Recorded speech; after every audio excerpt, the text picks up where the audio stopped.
ദൈവനാമത്തിന് മഹത്വം ഉണ്ടാകട്ടെ. വിഭാഗ വ്യത്യാസമന്യേ ഈ യോഗത്തിൽ കടന്നു വന്ന് ഉപവിഷ്ടരായിരിക്കുന്ന എല്ലാ സഹോദരീ സഹോദരന്മാർക്കും കർത്താവായ യേശുക്രിസ്തുവിൻ്റെ അതുല്യമായ നാമത്തിൽ അഭിവാദനങ്ങൾ അർപ്പിച്ചുകൊള്ളുന്നു. ഈശ്വരൻ നിങ്ങളെ അനുഗ്രഹിക്കുമാറാകട്ടെ. മുഖവരയ്ക്കുള്ള സമയമൊന്നുമില്ലാത്തതുകൊണ്ട് ഞാൻ നേരെ വിഷയത്തിലേക്ക് പ്രവേശിക്കുകയാണ്. ഇന്നത്തെ എൻ്റെ പ്രസംഗത്തിൻ്റെ പ്രമേയം നിങ്ങളെക്കുറിച്ചാണ്, എന്നെക്കുറിച്ചാണ്, എന്ന് വെച്ചാൽ മനുഷ്യനെക്കുറിച്ചാണ്. അതുകൊണ്ട് എൻ്റെ പ്രസംഗത്തിൻ്റെ പ്രമേയത്തിൻ്റെ പേര് മനുഷ്യൻ എന്നായിരിക്കും. മനുഷ്യൻ എന്താണ് ഈ മനുഷ്യൻ? മാക്സിം ഗോർക്കി, എത്ര സുന്ദരമായ പദം, എത്ര കലാകൗതുകം. മറ്റൊരു സാഹിത്യകാരൻ, മനുഷ്യൻ സൃഷ്ടിയുടെ മകുടം, മറ്റൊരു സയൻറ്റിസ്റ്റ്. എന്താണ് ഈ മനുഷ്യൻ?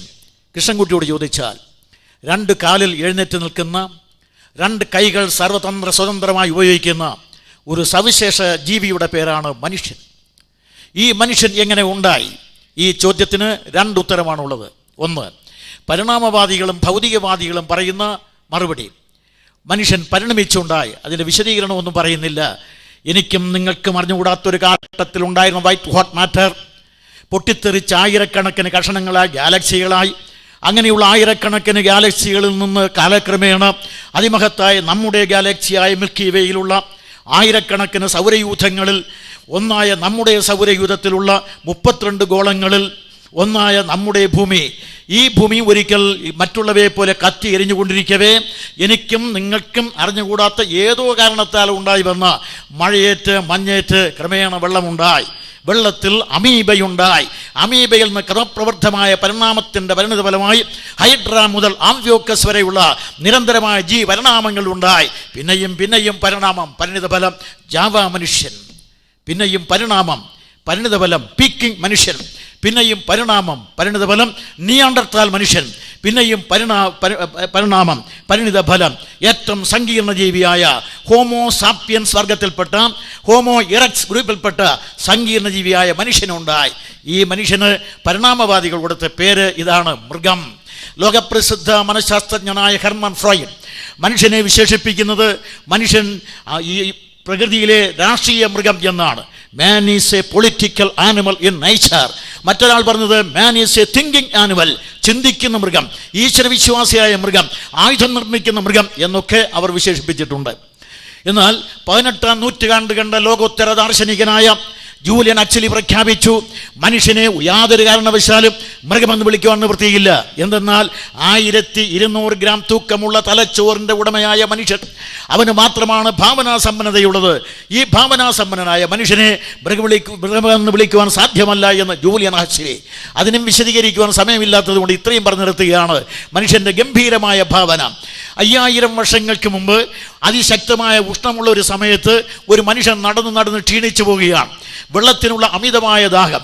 ഒരു ചെറിയ തോട്, കുറച്ച് വെള്ളം ഒഴുകുന്നു. വെള്ളം എങ്ങനെ സംഭരിക്കണമെന്ന് അറിഞ്ഞുകൂടാ.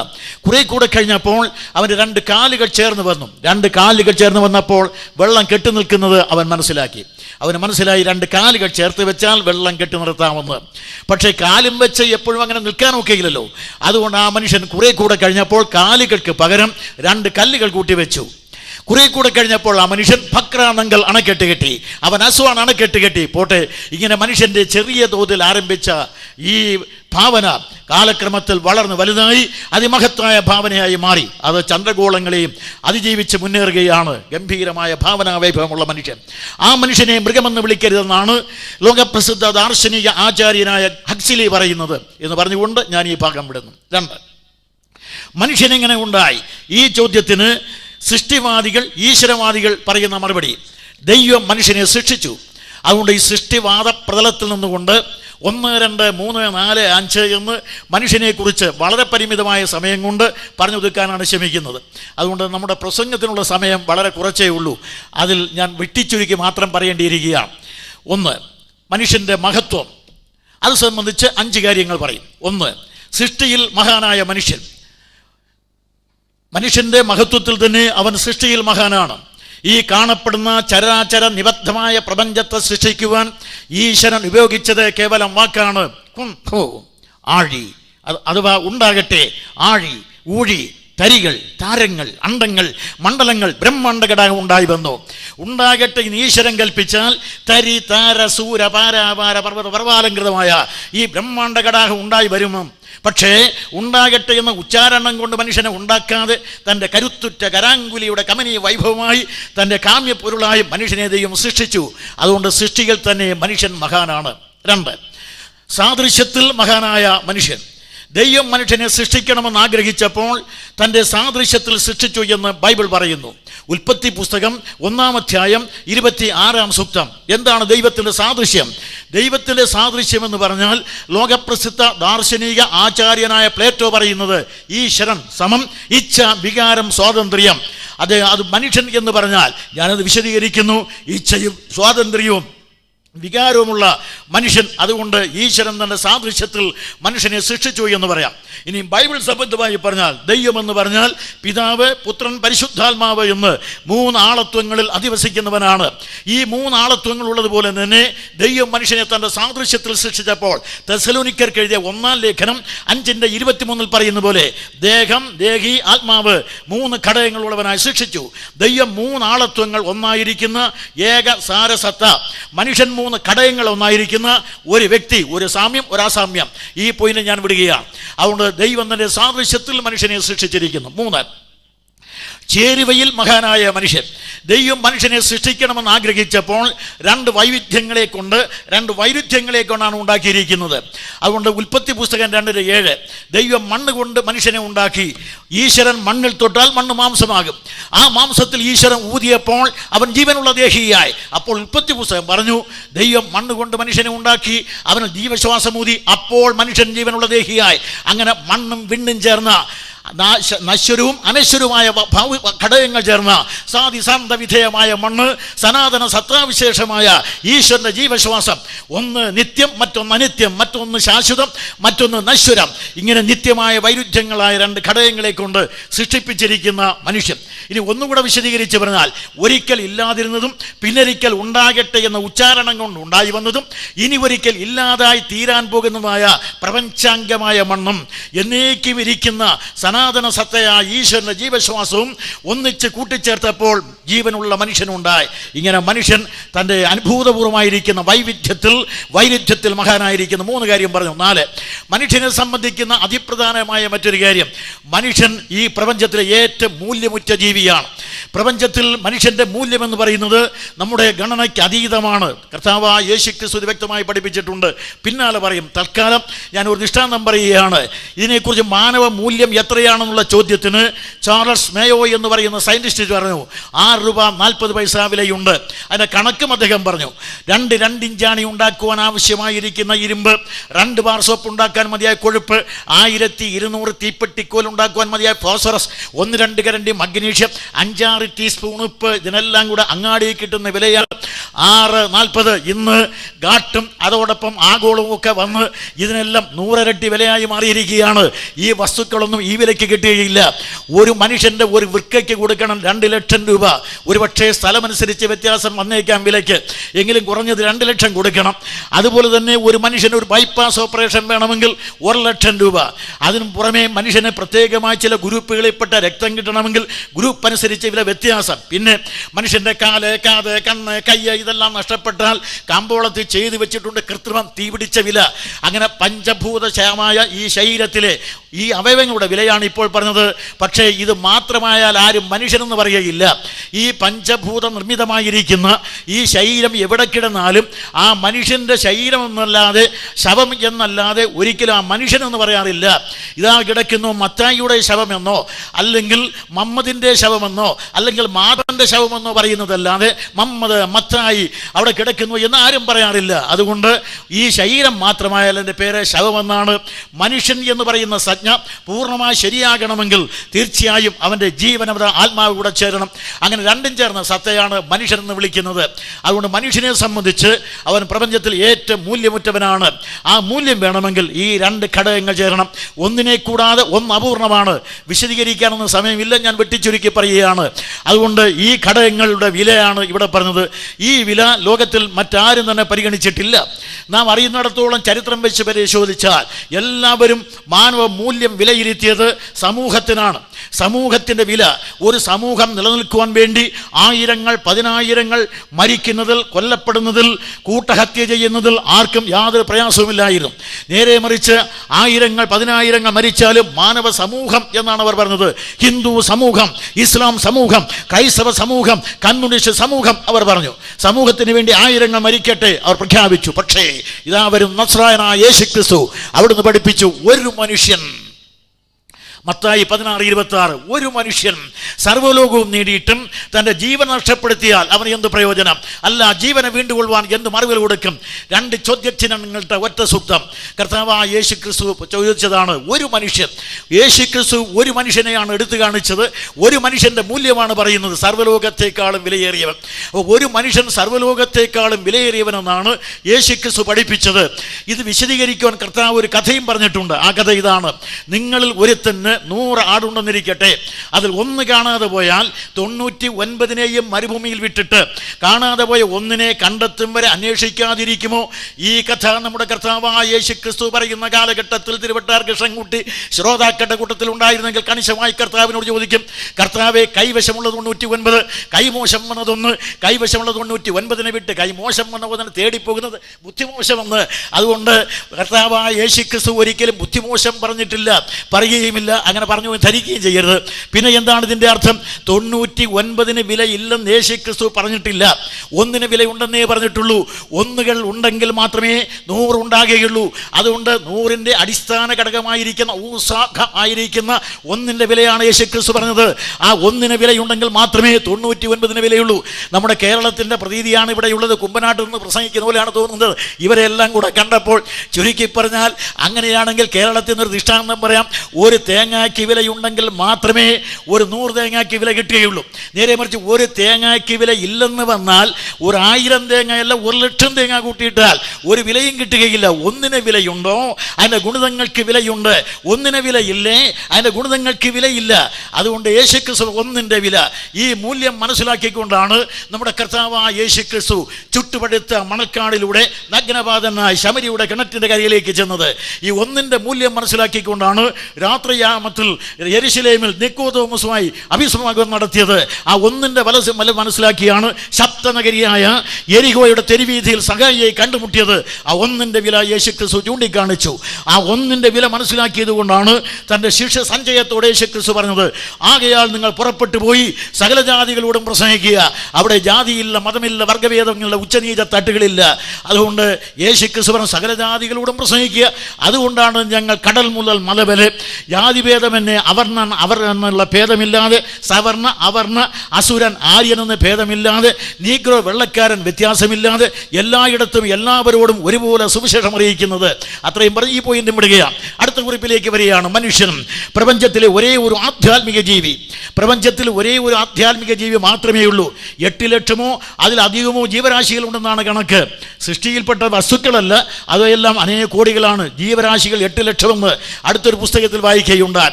പക്ഷേ അങ്ങനെയുള്ള 8 ലക്ഷമോ അതിൽ എത്രയോ കൂടുതലുമാണെങ്കിലും പ്രപഞ്ചത്തിലെ ഒരേ ഒരു ആധ്യാത്മിക ജീവി മനുഷ്യൻ മാത്രമാണ്.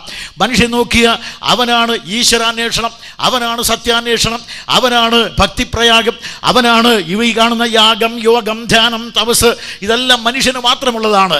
അവനല്ലാതെ ആരുമില്ല. ഇവിടെ സഹോദരന്മാർ ബാനർ എഴുതി വെച്ചിട്ടുണ്ട്, അവർ നോട്ടീസ് അടിച്ച് കൊടുത്തിട്ടുണ്ട്, അവിടെ ഇവിടെയെല്ലാമായിട്ട് പറഞ്ഞിട്ടുണ്ട്. ഒക്കെ ആണെങ്കിലും 10 പശുക്കൾ ഇവിടെ പ്രസംഗം കേൾക്കാൻ വന്നിട്ടില്ല. നമ്മുടെ കേരള ഭാഷ, ഇന്ത്യൻ ഭാഷയിൽ പറഞ്ഞാൽ സംപൂജ്യ വസ്തുവായി കരുതുന്ന 10 പശുക്കൾ ഈ പ്രസംഗം കേൾക്കാൻ വരുന്നില്ല. ഏറ്റവും ബുദ്ധിജീവികൾ, ദിനോസറിനെ പോലുള്ള വലിയ വലിയ ജീവികൾ നശിച്ചു പോയ ലോകത്തിൽ ബുദ്ധി പാടവം കൊണ്ട് കാലാവസ്ഥ പരിസ്ഥിതിയെല്ലാം അതിജീവിച്ചു വന്ന ആനകൾ, അങ്ങനെയുള്ള ആനകളിൽ 10 പ്രസംഗം കേൾക്കാൻ എവിടെയും പോകുന്നില്ല. അതുകൊണ്ട് പ്രിയ സ്നേഹിതരെ, ഒരു കാര്യം നാം മനസ്സിലാക്കണം. മനുഷ്യൻ പ്രത്യേകിച്ച് ഒരു ആധ്യാത്മിക ജീവിയാണ്. അവന് എത്ര കോടികൾ സമ്പാദിച്ചാലും ആത്മീയമായ ചില കാര്യങ്ങൾ കൂടെ വേണം. നിങ്ങൾക്ക് തീർച്ചയായിട്ടും ഇവിടെ വന്നിരിക്കാതെ ഇതിനേക്കാൾ എത്രയോ സൗകര്യമായിട്ട് നമ്മുടെ കേരളത്തിൻ്റെ ചാനലുകളെല്ലാം കൂടെ TV ചാനലുകളെല്ലാം തുറന്നു വെച്ചാൽ എത്ര എന്തെല്ലാമൊക്കെയാണ് കാണുന്നത്. അവിടെ സകല പ്രപഞ്ചത്തിലെ വൃത്തികേടുകൾ മുതൽ നല്ലതുവരെ എല്ലാം കൂടെ അവതരിപ്പിക്കുകയാണ് ചാനലുകാർ. അതെല്ലാം കണ്ടിരുന്നാൽ മതി. പക്ഷേ നിങ്ങൾക്കൊരു ആധ്യാത്മികമായ മോഹമുള്ളത് കൊണ്ട്, ആത്മീയമായിരിക്കുന്ന വാഞ്ചയുള്ളത് കൊണ്ടാണ് നിങ്ങളെല്ലാവരും ഈ വൈകുന്നേരം 2-2.5 മണിക്കൂർ ഇവിടെ വന്നിരിക്കാൻ തയ്യാറായത്. മനുഷ്യൻ പ്രപഞ്ചത്തിലെ ഒരേ ഒരു ആധ്യാത്മിക ജീവി. അതുകൊണ്ട് അവനാണ് മക്കായി പോകുന്നത്, അവനാണ് ബനാറസിൽ പോകുന്നത്, അവനാണ് കാശിയിൽ പോകുന്നത്, അവനാണ് രാമേശ്വരത്ത് പോകുന്നത്, അവനാണ് പോട്ടയിൽ പോകുന്നത്. കാരണം എവിടെ ചെന്നാൽ ആത്മീയമായ എന്തെങ്കിലും കിട്ടും, ആത്മീയമായ മോക്ഷം കിട്ടും, അല്ലെങ്കിൽ ആത്മീയമായ പ്രയോജനം കിട്ടുമെന്ന് അന്വേഷിച്ച് അവിടെ ഇവിടെ ഇവിടെ എവിടെയായി മനുഷ്യൻ നടക്കുകയാണ്. മനുഷ്യൻ മാത്രമാണ് പ്രപഞ്ചത്തിലെ ഒരു ആധ്യാത്മിക ജീവി. വല്ല ആനകളും വല്ല പൂജയും നടത്തുന്നത് ഉണ്ടെങ്കിൽ അത് സർക്കസിലെ ആന മാത്രം ചെയ്യുന്നത് ഞാൻ കണ്ടിട്ടുണ്ട്. അല്ലാതെ പ്രപഞ്ചത്തിൽ ഒരൊറ്റ ആത്മീയ ജീവിയേ ഉള്ളൂ, അത് മനുഷ്യൻ മാത്രമാണ്. ഇപ്പോൾ മനുഷ്യനെ കുറിച്ച് ഞാൻ 5 കാര്യങ്ങൾ പറഞ്ഞു. മഹാനായ മനുഷ്യൻ, രണ്ടാമത്തെ പോയിന്റിൽ അതാണ് വിശദീകരിച്ച. മൂന്നാമത്തെ കുറിപ്പിലേക്ക് വരിക. ഞാൻ ഇതുവരെ പറഞ്ഞത് മനുഷ്യൻ്റെ മഹത്വത്തെക്കുറിച്ചാണ്. ഉന്നതനായ മനുഷ്യൻ, ഉത്കൃഷ്ടനായ മനുഷ്യൻ, ആഴിയളന്ന മനുഷ്യൻ, ആകാശം കീഴടക്കിയ മനുഷ്യൻ, 20-ാം നൂറ്റാണ്ടിലെ ശാസ്ത്രപരമായ മനുഷ്യൻ, മനുഷ്യഹൃദയം മാറ്റിവെക്കുന്ന മനുഷ്യൻ, അതുപോലെ ക്ലോണിംഗ് മനുഷ്യൻ, രൂപം കൊടുക്കുന്ന മനുഷ്യൻ, അത്ഭുത മനുഷ്യനെ സൃഷ്ടിക്കുന്ന, യന്ത്രമനുഷ്യനെ സൃഷ്ടിക്കുന്ന, നിത്യനൂതനത്വം ശാസ്ത്രപാഠവം കൊണ്ട് ആകാശത്തിന് അതികളിൽ ചമയ്ക്കുന്ന ഈ ശാസ്ത്രപരമായ മനുഷ്യൻ. പക്ഷേ ഈ മനുഷ്യൻ പരാജയം. എന്താണ് മനുഷ്യൻ്റെ പരാജയം? ഇവിടെ 2 കാര്യങ്ങൾ മാത്രം ചൂണ്ടിക്കാണിക്കുന്നു. ഒന്ന്, മനുഷ്യൻ്റെ പരാജയം എന്ന് പറയുന്നത് പാപം തന്നെയാണ്. എന്താണ് പാപം? 2 വാക്കുകളിൽ പറയാം. ബൈബിൾ പ്രയോഗിച്ചിരിക്കുന്ന 2 വാക്കുകൾ. ഒന്ന് പാപം, 2 ലംഘനം. ഇത് തന്നെയാണ് ഋഗ്വേദവും പ്രയോഗിക്കുന്നത്, ഇത് തന്നെയാണ് ഉപനിഷത്തുക്കൾ പറയുന്നത്. പാപം, ലംഘനം. എന്താണ് പാപം? പാപം എന്ന് പറഞ്ഞാൽ ഒരു നീണ്ട പട്ടിക പറയാനുണ്ട്. യേശുക്രിസ്തു പറഞ്ഞു, മനുഷ്യൻ്റെ ഹൃദയത്തിൽ തന്നെ ദുശ്ചിന്ത, വ്യഭിചാരം, പരസംഗം, മോഷണം, അത്യാഗ്രഹം, ചതി, ദുഷ്കർമ്മം, അസൂയ, മദ്യപാനം, വെറിക്കൂത്ത്, ഇതെല്ലാം പുറത്തു വരുന്നു. ഈ മലീമസമായ കൂട്ട് അകത്തിട്ടുകൊണ്ടാണ് നമ്മളെല്ലാം ഈ പരിഷ്കാര ചട്ടയുമിട്ട് റിവ്യൂ അടിച്ച് നടക്കുന്നത്. എന്നാൽ ഒരു കാര്യം നാം മനസ്സിലാക്കണം, മനുഷ്യൻ എന്ന് പറഞ്ഞാൽ ഇത്രയേറെ പാപത്തിൻ്റെ മലീമസമായ കൂട്ടുകളുടെ ഉടമയായിട്ടും ഇരിക്കുന്നു. ഇത് യേശുക്രിസ്തു പറഞ്ഞത്. ഇനി മറ്റൊരു വശത്ത് എന്ന് പറയാം, കാമം, ക്രോധം, ലോഭം, മോഹം, മതം, മാത്സര്യം, ഡംബം, പൈശൂന്യം, പാപകൃത്യം എന്നാണ് ഹൈന്ദവം. അപ്പോൾ മനുഷ്യൻ ജന്മന, കർമ്മണ, വാഗ്മന, കായങ്ങളാൽ പാപിയാണ്. മാത്രമല്ല, എന്താണ് ഈ പാപം? എന്താണ് ലംഘനം? പാപം എന്ന് പറഞ്ഞാൽ ഈശ്വരൻ പറഞ്ഞിട്ടുണ്ട് ഇന്നതെല്ലാം നിനക്ക് ചെയ്യാമെന്ന്. അതുപോലെ ഈശ്വരൻ കൽപ്പിച്ചിട്ടുണ്ട് ഇന്നതെല്ലാം ചെയ്യരുത്. അങ്ങനെ ചെയ്യണം എന്ന് പറഞ്ഞിരിക്കുന്ന കാര്യങ്ങൾ ചെയ്യാതിരിക്കുന്നത് പാപം. ബൈബിളിലെ വാക്യത്തെയാണ് ഞാൻ പറഞ്ഞത്. അവിടെ മറുവശത്ത് ഈശ്വരൻ ചെയ്യരുതെന്ന് പറഞ്ഞിരിക്കുന്ന കൽപ്പനകളുണ്ട്, അത് ചെയ്യുന്നതാണ് ലംഘനം. അതുകൊണ്ട് മനുഷ്യൻ ഇങ്ങനെ 2ഉം ചെയ്തിട്ടുണ്ട്, കൽപ്പനാ ലംഘനം നടത്തിയിട്ടുണ്ട്. എവിടെയെല്ലാം അവൻ കൽപ്പനാ ലംഘനം നടത്തിയോ അവിടെയെല്ലാം പതിതനും പരാജിതനുമായി തീർന്നു. ഇതിനെക്കുറിച്ച് കേരളത്തിലെ പ്രസിദ്ധമായിരിക്കുന്ന മനോരമ പത്രത്തിൽ ഒരു വാർത്ത വായിക്കുകയുണ്ടായി. 3 വർഷത്തിന് മുമ്പ് TN ജയചന്ദ്രൻ എഴുതിയതാണ്. വളരെ വിശദീകരിക്കാൻ നിവൃത്തിയില്ലാത്തത് കൊണ്ട് വെട്ടിച്ചുരുക്കി പറഞ്ഞു വിടുകയാണ്. കാരണം TN ജയചന്ദ്രൻ ഇതിനെക്കുറിച്ച് എഴുതിയ ലേഖനം നാരായണ ഗുരുവിൻ്റെ 10 കൽപ്പനകൾ എന്നതാണ് ശീർഷകം. പക്ഷേ അദ്ദേഹം തുടർന്ന് പറഞ്ഞത് ഇങ്ങനെയാണ്, ദൈവം ആദ്യമായി 10 കൽപ്പനകൾ നൽകിയത് ഇസ്രായേൽ ജനത്തിനാണ്. മോശെ മുഖാന്തരം നൽകിയ ആ 10 കൽപ്പനകൾ, ഈ 10 കൽപ്പനകൾ എല്ലാ മനുഷ്യഹൃദയങ്ങളിലും കൊത്തിവെക്കേണ്ടതായ അനുഗ്രഹീതമായ കൽപ്പനയാണ്. കേവലം യഹൂദന്മാർക്കോ ക്രിസ്ത്യാനികൾക്കോ വേണ്ടി മാത്രമല്ല, എല്ലായിടത്തുമുള്ള എല്ലാവരുടെയും ഹൃദയങ്ങളിൽ കൊത്തിവെക്കുവാൻ ദൈവം നൽകിയ കൽപ്പന എന്ന് അദ്ദേഹം പറയുന്നത് മാത്രമല്ല, ഇസ്രായേലിലെ ജനം ഏതെല്ലാം കാലത്ത് ഈ കൽപ്പനകൾ അംഗീകരിച്ചുവോ അനുസരിച്ചുവോ അന്നെല്ലാം അവർ അനുഗ്രഹീതരായി. എന്നെല്ലാം ഈ കൽപ്പന അവർ നിരസിച്ചുവോ അന്നെല്ലാം അവർ കൂട്ടം തെറ്റിയ കുഞ്ഞാട് പോലെ ലോകത്തിൻ്റെ എല്ലാ ഭാഗത്തും ചിതറിപ്പോയി. ഇതാണ് TN ജയചന്ദ്രൻ പറഞ്ഞത്. അങ്ങനെയാണെങ്കിൽ ദൈവകൽപ്പനയുടെ അനുസരണം അത് നമ്മളെ അനുഗ്രഹത്തിലേക്ക് നയിക്കുന്നു. ആ ദൈവകൽപ്പനയുടെ അനുഗ്രഹിക്കുന്ന തിരസ്കരണം നമ്മെ നിത്യമായ ശിക്ഷയിലേക്ക് നയിക്കുന്നു. പാപം വിശദീകരിക്കുന്നില്ല. ഇന്ന് പാപത്താൽ പൂരിതമാണ് ലോകം. അമേരിക്ക എന്ന് പറഞ്ഞാൽ ഇവിടുത്തെ ക്രിസ്ത്യാനികളെല്ലാം ധരിച്ചു വെച്ചിരിക്കുന്നത് ഏറ്റവും വലിയ പർദീസയാണ്, സ്വർഗമാണെന്നാണ്. ലോക സംസ്കാരത്തിന് ചവറ്റുകൊട്ടയാണ് അമേരിക്ക എന്നാണ് കൃഷ്ണൻകുട്ടിയുടെ പക്ഷം. ഞാൻ 2 വട്ടം പോയിട്ടുണ്ട്. ഇത്രയും മാത്രം പറഞ്ഞു നിർത്തുകയാണ്. ചിക്കാഗോ പട്ടണത്തിൽ എന്നെ ക്ഷണിച്ച സ്നേഹിതൻ്റെ ഭവനത്തിൻ്റെ മുമ്പിലുള്ള യാർഡിൽ ഞാൻ അവിടെ നിൽക്കുകയായിരുന്നു. ഞാൻ ഇതേ വേഷത്തിലാണ് അവിടെ നിന്നത്. ഈ വേഷത്തിൽ അവിടെ നിന്നപ്പോൾ ഈ സുഹൃത്ത് KM ജോൺ അദ്ദേഹം പറഞ്ഞു, കൃഷ്ണൻകുട്ടി അവിടെ എങ്ങനെ നിൽക്കാൻ പാടില്ല, കയറി വന്നു, എളുപ്പം അകത്ത് കയറിക്കോ എന്ന്. ഞാൻ ചോദിച്ചു, എന്താണ് ആ വേഷം എന്ന് പറയുന്നത്? ഇവിടെയുള്ള ആളുകൾക്ക് പരിചയമുള്ളതല്ല.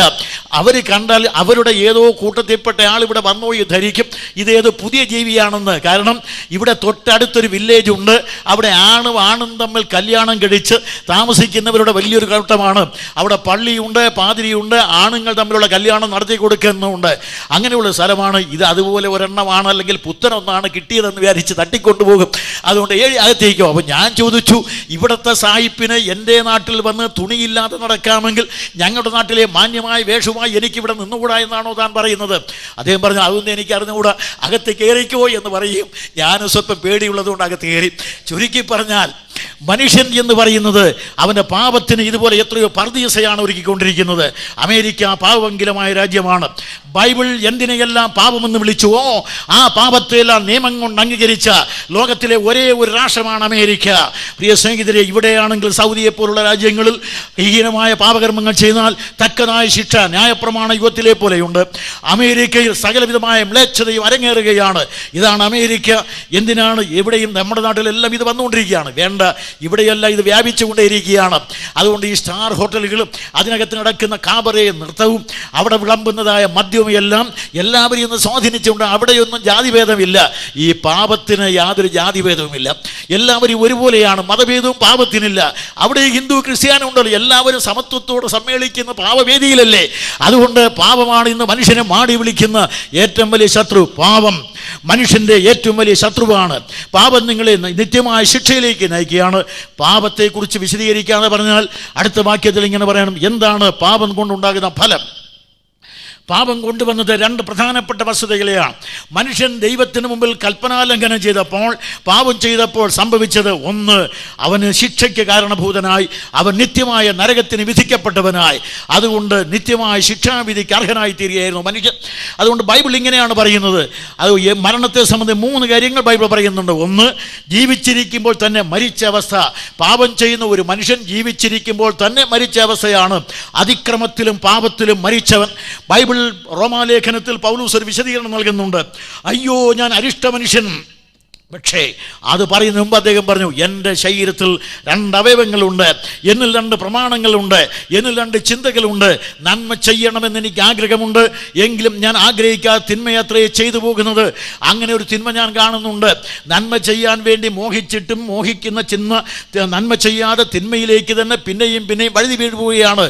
ന്യായപ്രമാണത്തിലെ 613 കൽപ്പനകളും അക്കമിട്ട് പഠിച്ച, അത് ഉരുവിട്ട് നടക്കുന്ന, അതെല്ലാം പ്രായോഗികമാക്കുവാൻ വേണ്ടി വെമ്പൽ കൊണ്ടുന്ന പരീക്ഷ പ്രമാണിയായ ഈ നേതാവ് ഇപ്പോൾ പറയുകയാണ്, പൗലോസ് പറയുകയാണ്, അയ്യോ, ഞാൻ അരിഷ്ട മനുഷ്യൻ. അതുകൊണ്ട് പാപിയായ ഏതൊരു മനുഷ്യനും ഒരു അന്തർമുഖ ചർച്ചയ്ക്ക് ഒരുങ്ങിയാൽ, സ്വന്തം ഹൃദയത്തിലേക്ക് നോക്കിയാൽ മനസ്സിലാകും ഞാൻ എത്ര മഹാപാപിയാണെന്ന്. ഇവിടെ ഇരിക്കുന്ന നിങ്ങളെല്ലാം പുണ്യവാളന്മാരാണെന്ന് പറയാൻ ഒരിക്കലും നിവൃത്തിയില്ല. പാപം ചെയ്യാത്ത ഒരുത്തൻ പോലും ഇവിടെ ഇല്ല. ജന്മന കർമ്മണ വാഗ്മന കായങ്ങളാൽ എല്ലാവരും ഒരുപോലെ പാപികളാണ്. അപ്പോസ്തലനായ പൗലോസ് റോമാലേഖനത്തിന്റെ 1-ാം അധ്യായത്തിൽ പറഞ്ഞു, ന്യായപ്രമാണമില്ലാത്ത ജാതികൾ ഒന്നടങ്കം പാപികളാകുന്നു. അവന് ഒരു പ്രമാണമുണ്ട്, മനസാക്ഷി പ്രമാണം. ആ മനസാക്ഷി പ്രമാണം ലംഘിച്ച് അവൻ ദൈവകൽപ്പന ലംഘിച്ചിരിക്കുന്നു, പാപം ചെയ്യുന്നു എന്ന് 2-ാം അധ്യായത്തിൽ പൗലോസ് പറഞ്ഞു. യഹൂദന്മാർക്ക് ന്യായപ്രമാണമുണ്ട്, എങ്കിലും ആ 613 കൽപ്പനകൾ അക്കമിട്ട് എഴുതി കിട്ടിയെങ്കിലും അത് തങ്ക നിലവിളക്കിന് മുമ്പിൽ നിന്ന് ചമ്രം പടിഞ്ഞ് വായിച്ചിട്ടും അവനും അതുപോലെ തന്നെ പാപം ചെയ്യുന്നവനായി മാറി. അത് 3-ാം അധ്യായത്തിലേക്ക് വന്നപ്പോൾ പൗലോസ് പറഞ്ഞു, ഒരു വ്യത്യാസവുമില്ല, എല്ലാവരും ഒരുപോലെ പാപികളായിരിക്കുന്നു.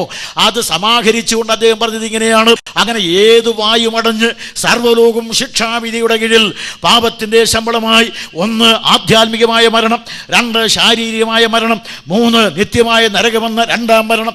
ഇതാണ് മനുഷ്യന് വിധിക്കപ്പെട്ടിരിക്കുന്നത്. അതുകൊണ്ട് നിത്യശിക്ഷാവിധിക്ക് വേണ്ടി വിധിക്കപ്പെട്ടവരാണ് ലോകത്തിലെ ഏതു മനുഷ്യനും.